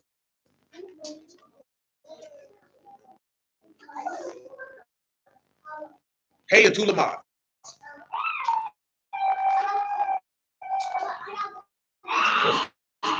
That's it. Period, point blank. And why would she behold? Why would that get her to be praised? Because she was already fearing Yahuwah. And the fear of Yahuwah is the beginning of wisdom. And that's how you get instruction, right? And how a wise man increases in learning, which is increasing in chastisement or correction. You know what I'm saying? This is what sets a woman apart. If a woman is not aiming to she can never fully say that she's a virtuous woman. And the thing that it always keep coming back to is what? The word. Her hearing and learning the word. That's the only way that she can be able to do that. Hallelujah. Y'all shout the word. I appreciate all y'all because we got to get ready to slide up out of there, man. Love y'all. Bless y'all in the house. We will name y'all shout. We pick it up on Wednesday. I think we got a little bit more. We got a little bit more room chapter to go over. And then we'll be able to complete that task. So y'all willing to that time. What am I doing? You should be happy about that. Why does that thrill you? You just how do you don't you?